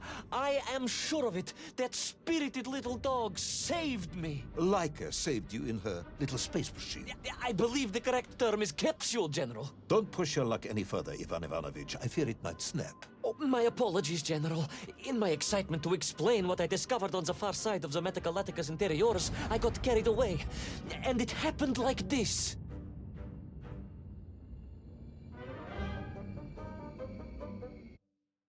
A rocky moon. It's the center of the Earth. The source of all creation, General. A place where time flowed like rivers. and boulders of raw matter rained like comets upon the cratered rock. Another miraculous escape from death. Another happy accident. It was no accident, General. Laika took me there entirely deliberately. I'm sure of that. She continues to be a heroine and a savior and protector of our great nation.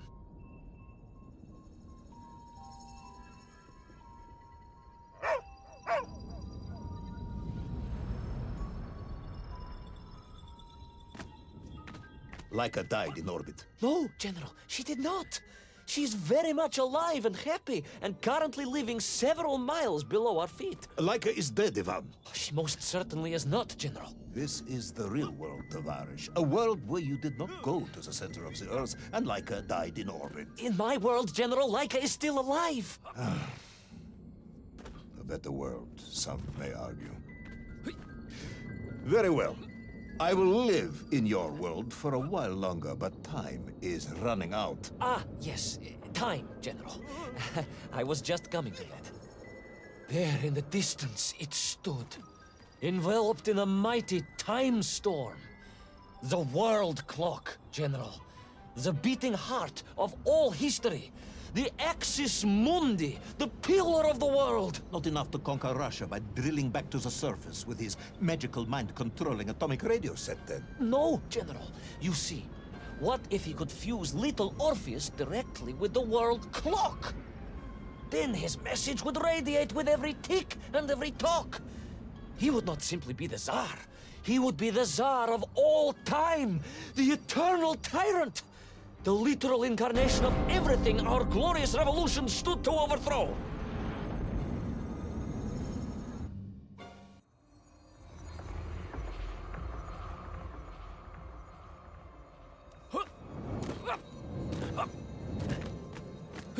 Sonikiv! Uncanny, General. But it was somehow different. I felt no cold. The waves were motionless. Indeed, it was as if I had stepped free of those rivers of time and stood on entirely motionless ground. And there in the distance... What? Debris from Tsarya and whole slave mines had washed up here, almost as if I were meant to find it. And there, amongst it, the winking of steel led me to a blasting camp. And a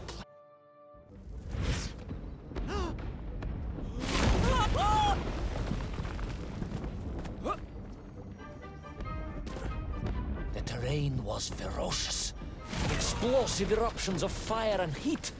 Thunderous emissions and lethal gases. Much like your cousin Pavel, perhaps, as a result of consuming all of those stolen eggs. Aha! General, you have been listening after all!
Agartha again. But why? You are stalling, comrade. The clock is ticking. Tick-tock, tick-tock. Of course. In a flash of inspiration, I understood. It was all wrong, you see, General. That we can agree on. We should never have gone to the center, because without little Orpheus, Toll could not have become the tyrant he had. The rocket drill was his means to reach the world clock, but it was little Orpheus that enabled him. And the time itself, the world clock itself, was determined to make matters right. With a little help from you, of course. Merely a simple pawn in a game played upon a cosmic scale, General. But a pawn who understood that he was being given a second chance to grab a chunk of the explosive resin that wondrous city was built upon.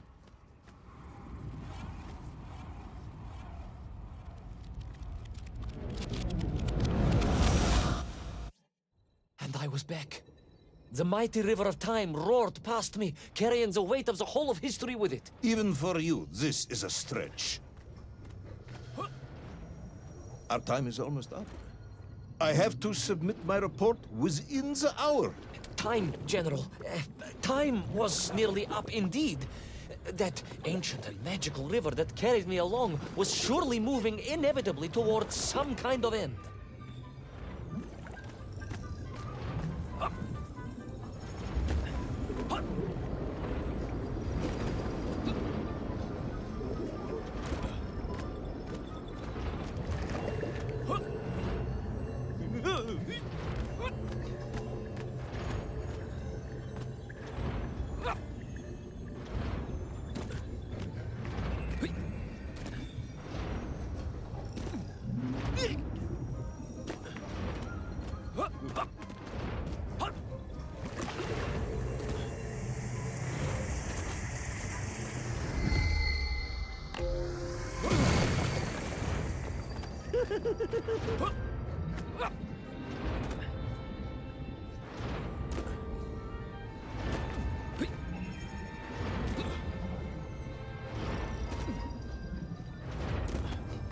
Enough.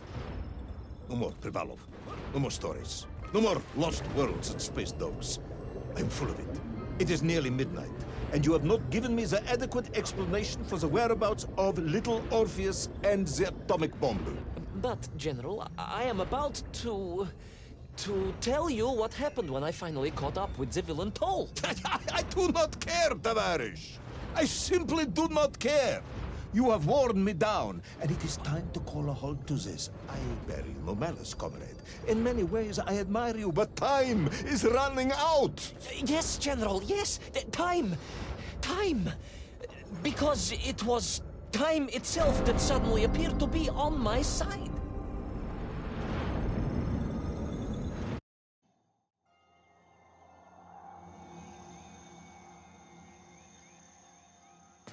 Perhaps the world clock was so impressed with your egg-wearing antics, it decided to return you to Plutonia for a second attempt. I would strongly suggest you cut to the chase. The chase, yes. The pursuit of Toll and little Orpheus. I stood there with the resin fragment in one hand and the blasting cap in the other, and then, just like that, a clock began to ring. The world clock? No, General, an alarm clock. My Slava alarm clock, in fact, given to me by Auntie Marsha. The one who married the beef investigator. The very same. And the moment I saw that clock, I knew what I had to do. Yes, I'm waiting. A bomb, General. A bomb to destroy a bomb. So, you decided to build a bomb, eh? A bomb to destroy little Orpheus. It was a simple plan, really, General. Yes, you are very fond of your simple plans.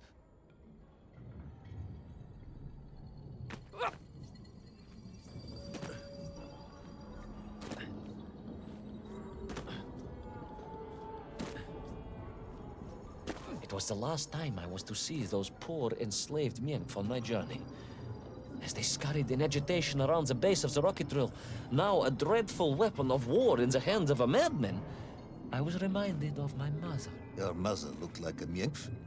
That is extremely disrespectful, comrade. No, I meant I was raised by my mother from an early age, of course.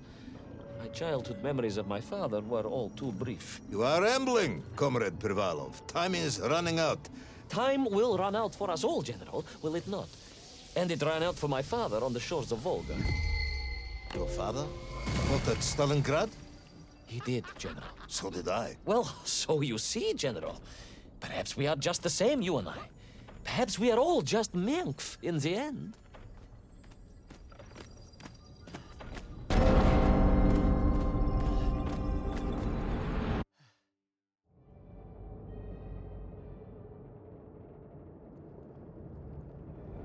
What possible use in the construction of a bomb could be found in the belly of a giant whale? Were you perhaps planning on using a worm as a fuse? That would be ridiculous, General. I would hate to undermine your otherwise entirely plausible account. You forget, General. The belly of the beast was full of shipwrecks. And on one of them, I was bound to find what I was looking for. Fuse wire. Comrade, yes, you'd...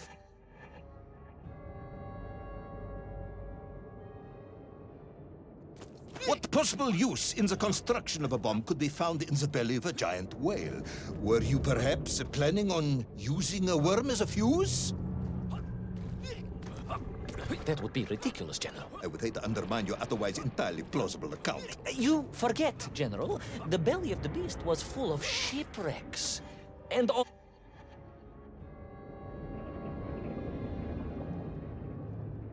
What possible use in the construction of a bomb could be found in the belly of a giant whale? Were you perhaps planning on using a worm as a fuse? That would be ridiculous, General. I would hate to undermine your otherwise entirely plausible account. You forget, General. The belly of the beast was full of shipwrecks. And on one of them, I was bound to find what I was looking for. Fuse wire. Comrade, yes, you'd forgotten all about the fuse until I reminded you, hadn't you? General, your cynicism is unbecoming to a man of your rank and stature.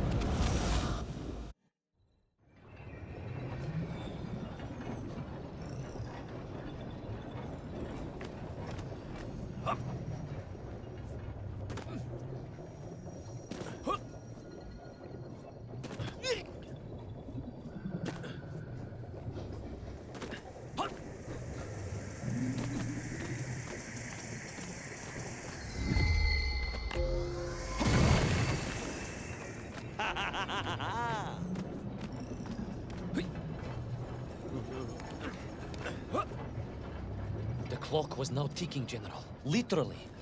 I was surrounded by time, immersed in it, floating along a river of it on a raft made of history.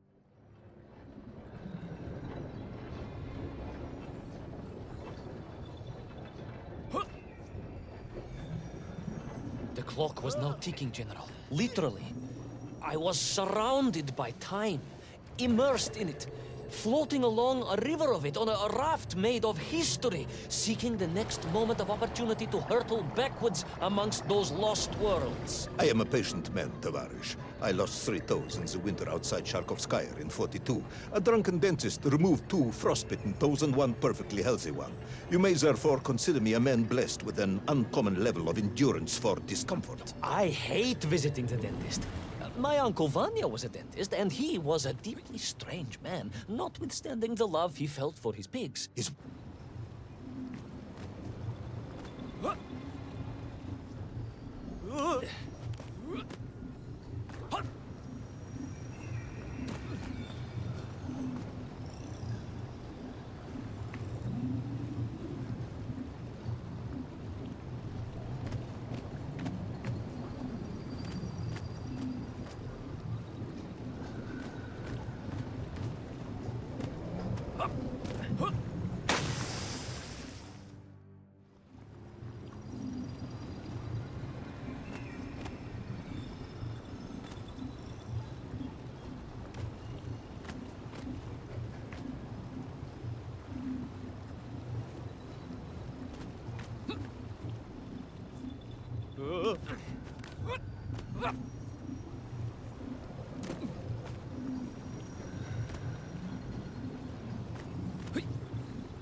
And so to the ocean floor, and that strange submerged city, and those poor lost vessels.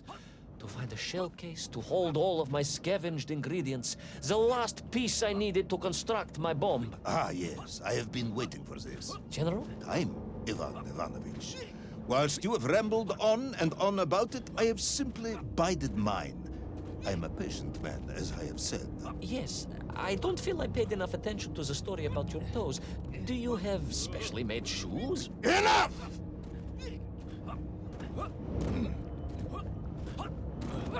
Now I have your full attention.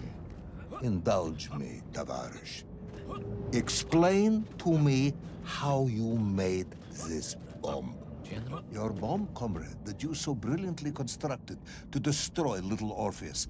Tell me how you made it. Well, In detail. The type of detail that should present no problem to a man who is actually capable of building a bomb, which I suspect would be an entirely different man to one who cheated on his entrance exams for the cosmonaut program.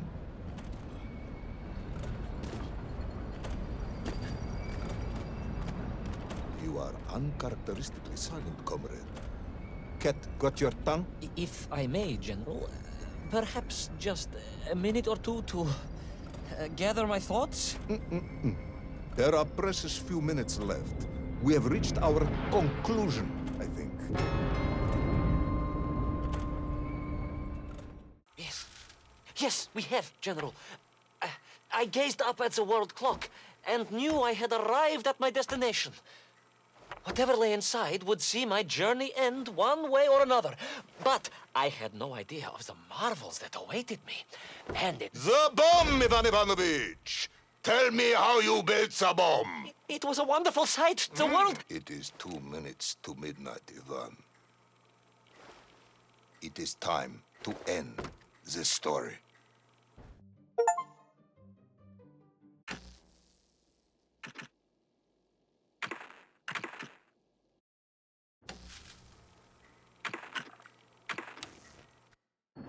Let us recap.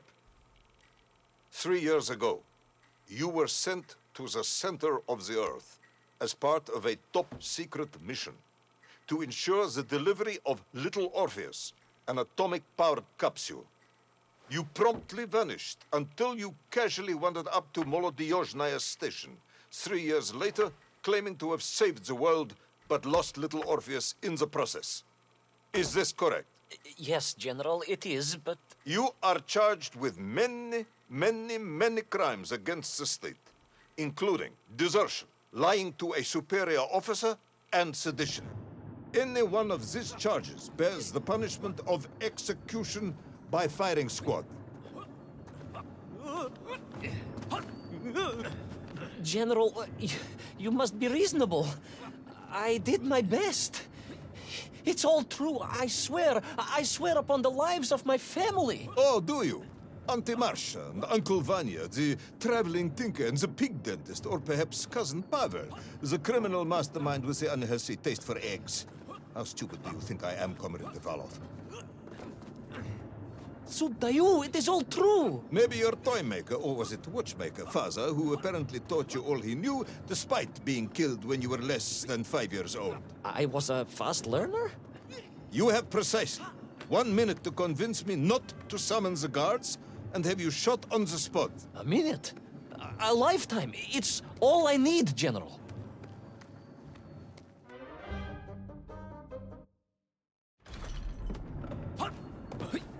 I was astounded. My father, I told you, I think I told you, he was a toy maker, and he often played with clockwork parts. Tavarish. But this made all those childhood wonders pale into insignificance. And it was fortunate indeed that my uncle, My uncle... Vanya, the big dentist? No, my other uncle, Sasha, had taken me mountaineering in the Urals during my childhood, for it was only by scaling these giant mechanical parts that I would reach Little Orpheus. Yes, I had been thinking that it seems awfully convenient that you were such an accomplished climber. I don't, however, recall any mention of this Uncle Sasha in your file. He was a very private man. A very unlikely man. That was Uncle Sasha's blessing and his curse.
Those great wheels and cogs clashed and boomed. Those great wheels and cogs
vast hands of all time, crunching forever and ever around. Ivan Ivanovich. Pendulums and springs and great big wheels and tiny little wheels. Tavarish Privalov, stop! Though at least the Mienk were not here, especially as they seemed to infest the world below the surface.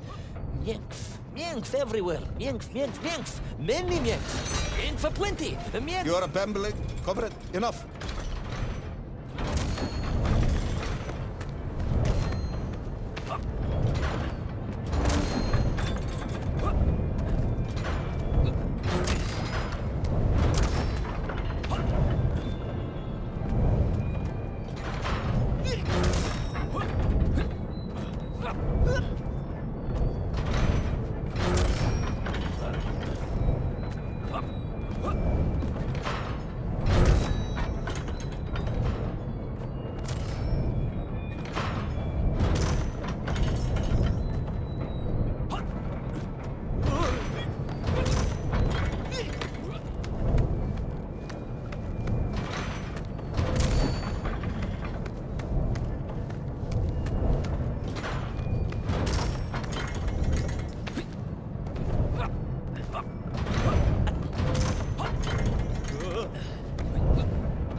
Huh?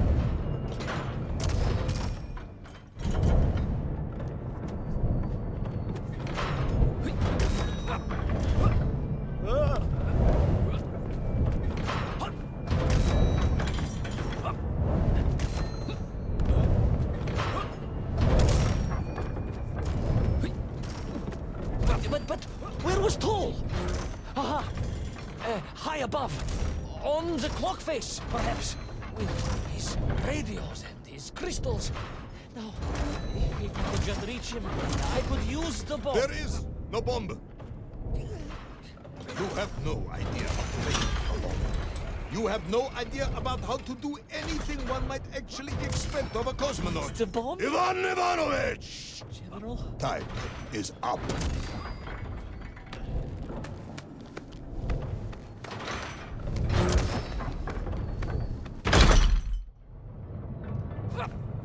Stop talking, Tavarish. You don't know what happens next. It is obvious. You've done very well. I applaud you for your efforts and your story. It is a wonderful tale, Comrade Privalov. I have enjoyed it immensely. But every story needs an ending. And it is clear yours does not have one. I just need more time. I think that even if I gave you all the time in the world, it would not be enough. No, General. I can do this. That is, I remember what happens next. I just need to catch my breath and compose myself. We both know how this story ends, comrade. But little Orpheus, you haven't heard what happened. We will find out soon enough. You will be executed, and another expedition will be sent. No, you cannot. You cannot. We must never go back. You don't understand. Make me, then. Make me understand. I am a kind man, although you may not believe this. I do not want to have you shot. So help me. Make me understand. Tell me what happened to little Orpheus.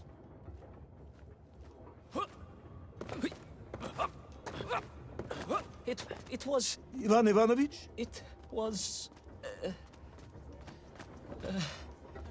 it was... No. I'm sorry, General. I'm sorry, I have no idea. You are right. I simply cannot think what happened next. It's just... a blank, General. There's nothing there. I am very tired, you see. Comrade Privalov. Ivan. You're right. It's over, General. Perhaps you would be so kind as to write to my mother for me. Of course I will. You are a kind man, as you have said. And, General... Yes, Ivan. Was it a good story? Oh, yes. It was an excellent story. Thank you, General. I am just sorry I couldn't give you an ending. Unless... General? Quiet, Tovarish. I am thinking. Unless... I seem to remember that there were many problems with little Orpheus during production. General? Problems with the casing around the atomic battery. Concerns. Concerns, General? Yes, concerns. Unlikely though that might be. Yeah, it seems if I remember that it failed to secure properly. A sharp blow could spring the hatch and expose the fragile casing of the bomb to any would-be vandal. I'm not sure I follow you. A resourceful yet forgetful hero might, one would think, take advantage of that fact. But how, General? Where would I find something to strike it with? The son of a watchmaker would easily find something within a giant clock mechanism that resembled a hammer, surely. A hammer? Why, yes, General. I do remember now. I grasped the hammer-shaped thingamabob. Let's just agree it was a hammer, Ivan. Yes, of course. Let's do that. I recovered my senses, shook my head, and looked about me. In my distracted stupor, I had climbed further up the tower than I ever thought possible. In front of me was the clock face, and I gazed out through it at the sheer expanse of history. And I knew whatever happened next, happened next? The hand of destiny had fallen upon your shoulder. Yes, it had. And what an extraordinary hand it was.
And so, Tol was defeated.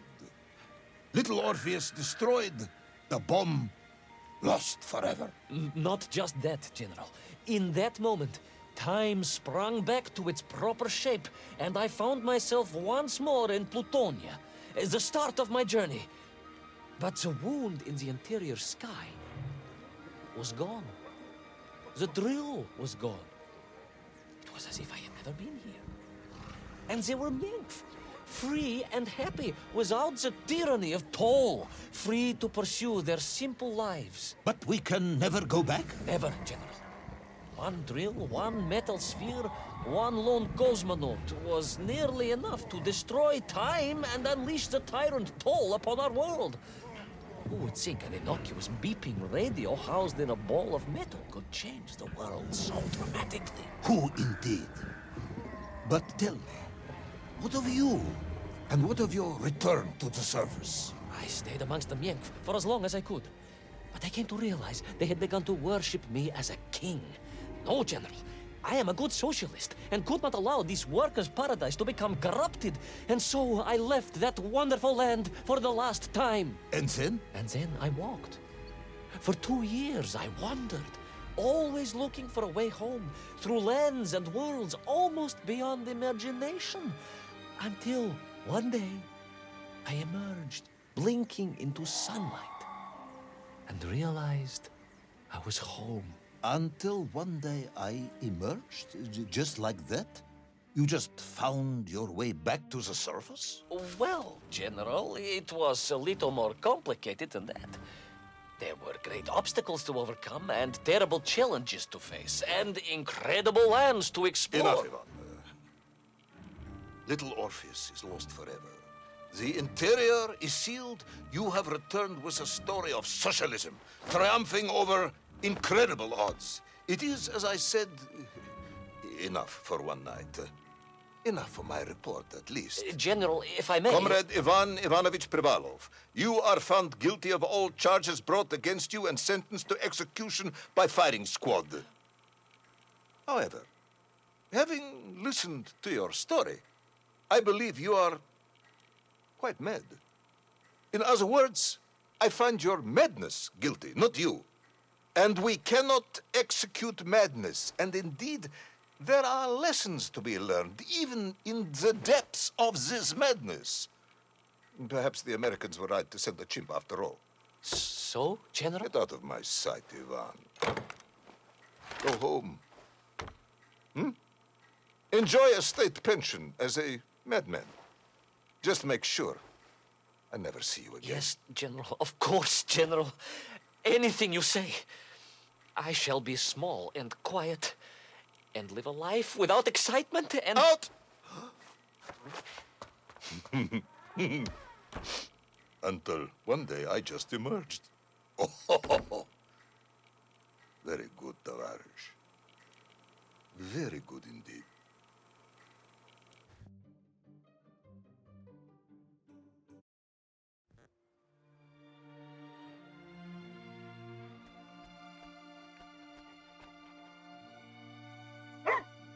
Laika.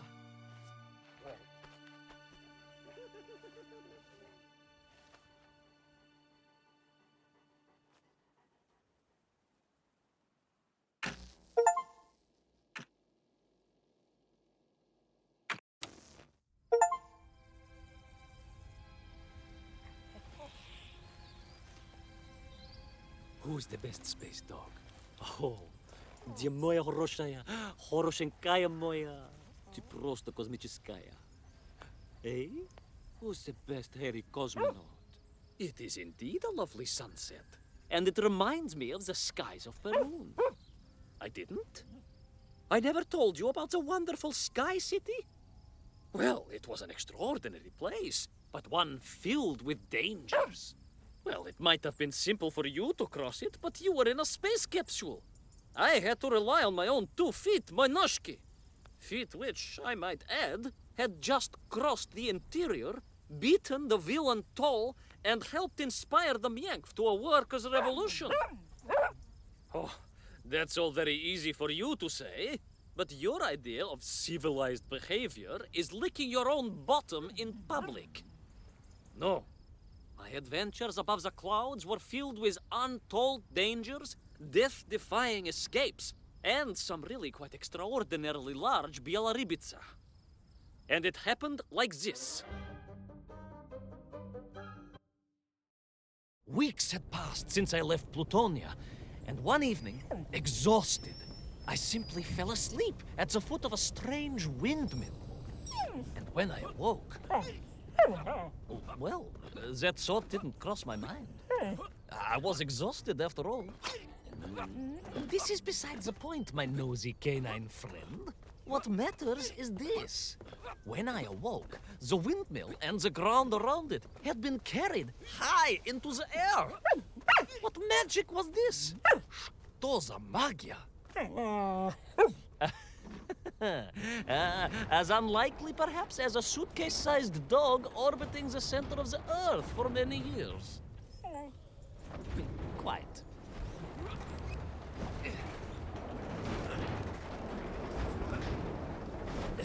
Quick as a flash, Kakmonia, my training leapt into play, and I began to paddle the strange contraption through the clouds in search of answers. It is entirely possible that a miller who owns a windmill capable of levitating high into the air may also own a flying machine. Oh, now you're just being silly. May I continue my recounting of how I sailed over the sky gardens towards the mystical city of Peru? Oh, I must, my moil shatidrug. I must.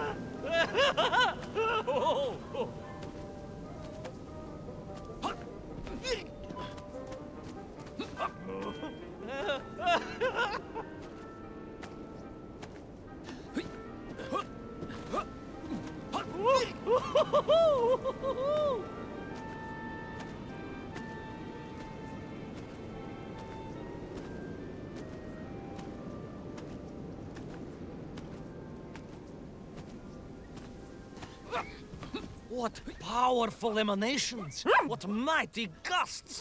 What an epic squall! They reminded me of Cousin Pavel, yes! But whereas his rearward zephyrs could curdle milk and tarnish the teaspoons, these magical wafts only serve to carry me aloft and onwards.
But something was afoot in the gardens of Perun. This horrid muck staining the surfaces and making my nose curl. Yes, it was positively Pavelian in scent. But it did not belong here. I think I once told you of Auntie Masha's passionate encounter in a cable car with the manganese entrepreneur from Chiatura. Now, Auntie Masha told me that there was a disagreeable stain and smell all around those factories and smelting works. Our industry is not without its dangers. Could it be that the once bucolic gardens of Perun were being corrupted by unchecked pollution? After all, science is a double-edged sword, my bristly confidant. Consider Zemikov. Of course. I apologize. Прошу прощения. Two-headed dogs is perhaps a rather insensitive analogy, but not without justification in this instance. I have seen the blemished lands around Norilsk, but I could not believe that I would find such pollution here. But this was nothing to the true horror of what was shortly to unfold.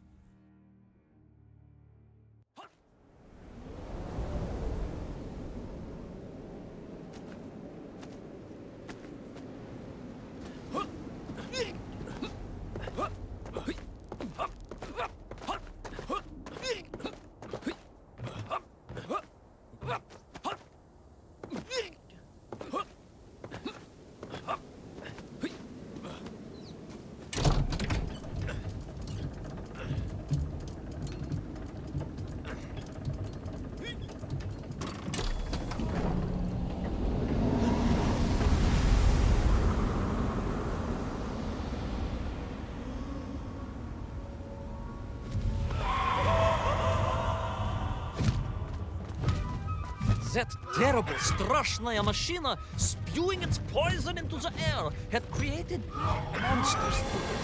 A being, a malignant spoiler of the noble and pure, and it had taken on the form of its prey. Well, of course. No, конечно, I was the prey. The citizens of Perun had clearly long since fled the evilly sentient smog, but I inadvertently wandered into its lair. Oh, I know. Misfortune seemed to dog... Oh, sorry, I do apologize. To follow my every footstep. But no time to ponder, no time to bemoan the hand that fate had dealt me. No, all that was on my mind was escape, конечно.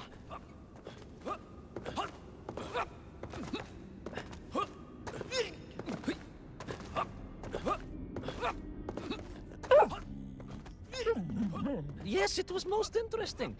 The windmill seemed to be from an earlier age. Perhaps this was a devastating warning of the destructive power of unfettered industrialization. I certainly had not forgotten about the windmills.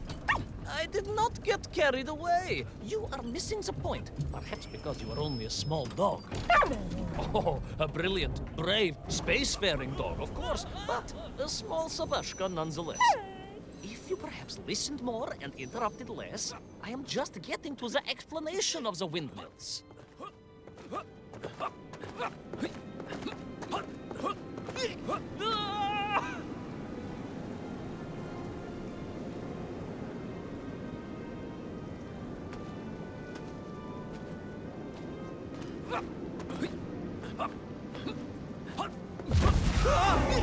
My stinking nemesis was back.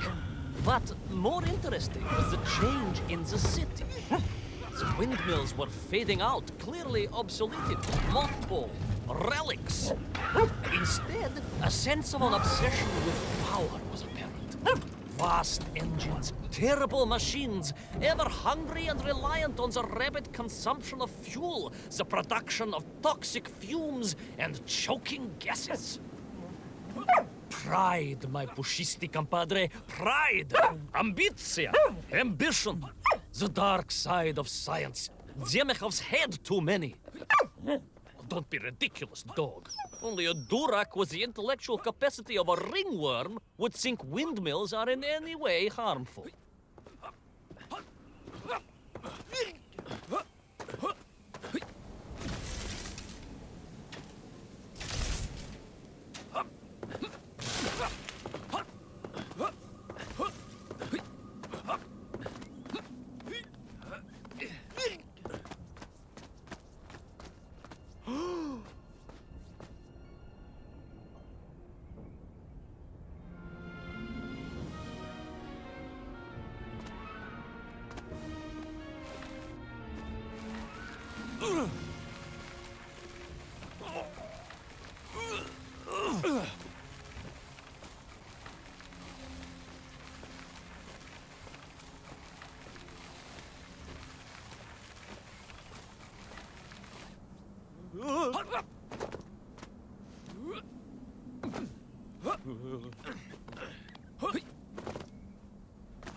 Of course, you never had much of a chance to travel.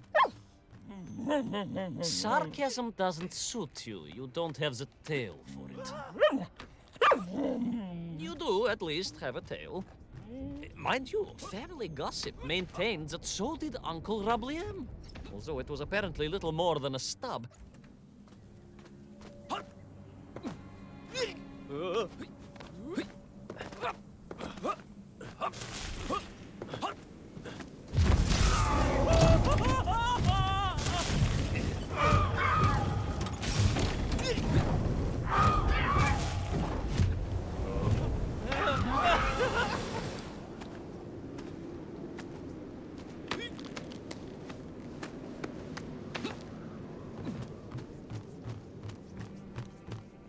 Of course, you never had much of a chance to travel. Sarcasm doesn't suit you. You don't have the tail for it. You do, at least, have a tail. Mind you, family gossip maintains that so did Uncle Rabliem, although it was apparently little more than a stub, and a source of considerable discomfort and social anxiety for him. The question of whether or not Uncle Rabliem wagged his stub is very much off topic. What I am trying to say is that your upbringing on the streets of Moscow meant you never saw the blackened fields of Magnitogorsk. The sacrifices made by the valiant citizens of that industrial heartland, as they drowned in their own blight, even as they powered the state forwards.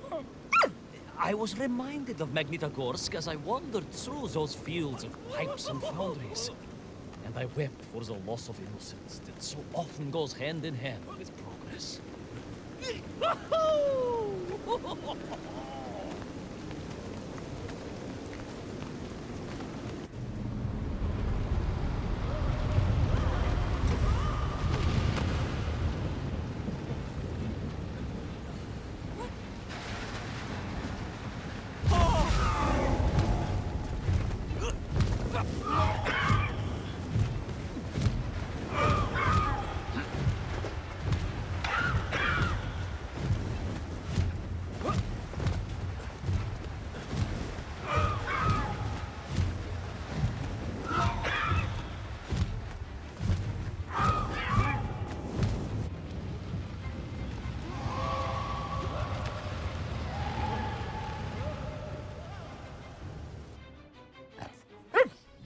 Indeed. I just evaded the slimy, oily grasp of that man-made Vadzinoi, his petroleum stink clogging my nostrils and making my head thump. And I felt a great stirring within me. Yes, much like I assume Cousin Pavel. May he never get loose again. But no, quite different.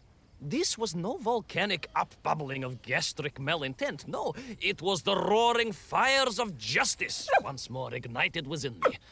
I felt a swell of patriotic fervor and knew the hand of destiny had fallen on me once more. Yes, what a hand it was! I could not see this great wonder sink into an abyss of poison and bile. The Perunians may have been forced to abandon their city, but I had saved the world once before and was ready to answer the call again.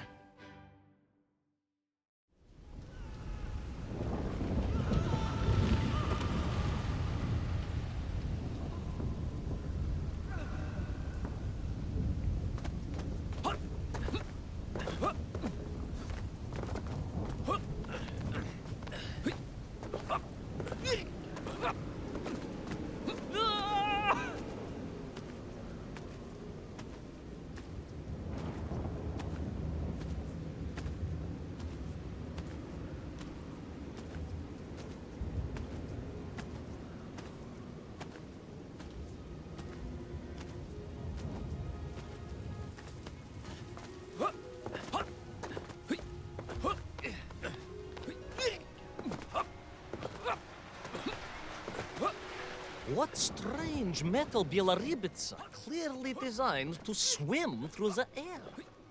I was amazed. And there was more. Beneath the fins, I spotted the apertures of hoses and was reminded of the time Auntie Agrafina devised a contraption to water all of her copious algae beds simultaneously with one flush of the toilet by a system of pipes and valves that ran throughout her house. Можно так сказать, in a manner of speaking, yes. Her algae were most irrigated, although her neighbor Victor was washing his trousers in the sink at the time and was bruised quite severely about the face and body. But these were no ordinary flying metal fish. They were designed to expel air, fresh air, and push back the polluted clouds. There is, of course, a fine tradition of looking to nature to solve problems of a scientific or military persuasion. Yes, as you well know. My nephew, Sergei... Yes, the very same. Poor lad with his dermatological eruptions. Well, Sergei was stationed recently at Kazachya Bucht, where dolphins... dolphins were being trained as brilliant aquatic agents of socialism. Why not then be inspired by marine life? Why, there is a fish, I have heard, that can shoot jets of water from beneath the surface to knock its prey off little tiny twigs and into its mouth.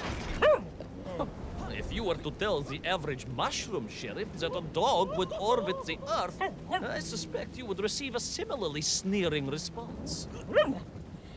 No, that is because you are a small, hairy hound of uncertain parentage. I, on the other hand, am a cosmonaut, the product of many months of training, and I realized the answer to pollution was here all along. The Baronians, tragically, had simply never had time to finish their fleet. It made perfect sense, of course. The poisonous Duchatas that engulfed Perun was like a nasty cold. Know what to do with a cold to rid yourself of it. You may not get colds, but nor can you operate pea-shelling machinery. So don't get ideas above your station. We humans, on the other hand, may produce up to 16 million perfectly unshelled peas in an average shift. But we are martyrs to our sinuses. But to clear them, aha! These are remedies we Russians have been perfecting over the long centuries of harsh winters. Onions. A quick snifter of onion oil will clear your head faster than a Pragviev can clear a hypothetical minefield. Yes, if I could find a functional fish, I would become that onion.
feel it.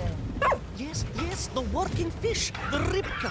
I could feel I was at the heart of Perun, and my noxious pursuer had renewed its chase with a terrible vigor.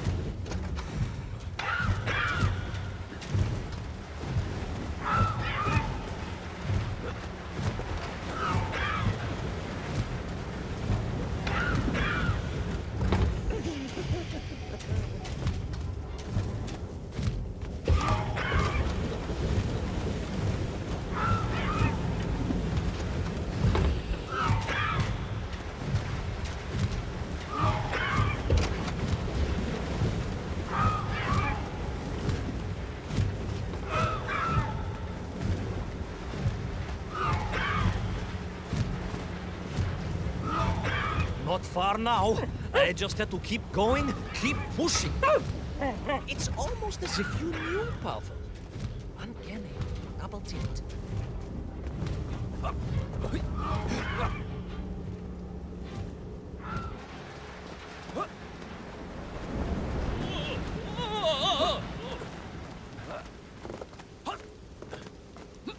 There she was.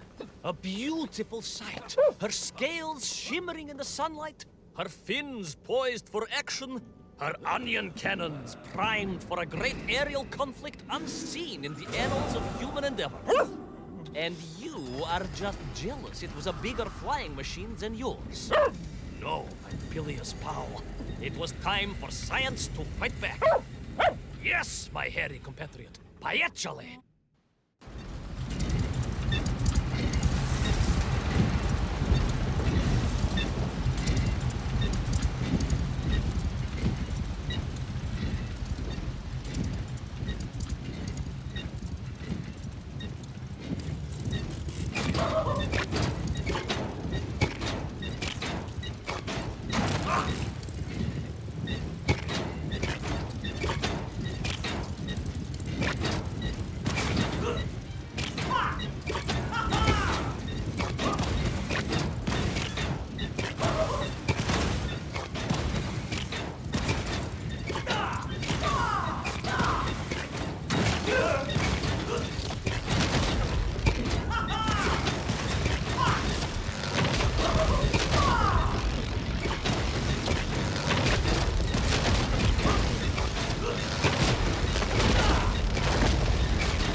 was a miracle. I found myself swooping through beautiful clear skies, the strange interior sunlight gleaming on the sides of my fishy vessel. I heard birds clear their little throats and begin their wondrous gvalt, the wind gently humming on the fins. And then, all of a sudden, under it all, well, you see, in my hurry, it didn't even occur to me to check how much fuel was carried in the strange craft. With a horrible splutter, the engines choked and died. And suddenly we were plummeting downwards towards our doom. I did not. A simple mistake that many have made. Why, my Aunt Agrafina met her untimely demise being late for a fungal sculpting seminar and making exactly the same error. Only, unfortunately, it left her stranded in sub-zero temperatures just outside Pravachitsinsk. She wasn't found until 18 years after her own funeral, but was perfectly preserved. Remarkable, really. It is beside the point, yes. So, there I was. My fabulous ship had become a terrible prison. I was hurtling to my almost certain death. My triumph turned to tragedy. But then... well, you know what happened next. Even so, moi magnati drug, that is a story for another time. A most extraordinary story, of course, filled with dangers and wonders, and canals, and invasions, and strange doorways to other worlds. But perhaps too long a story for now. Yes, indeed, my canine tavarish. Time for soup. Auntie Agrafina's famous borscht. Coming?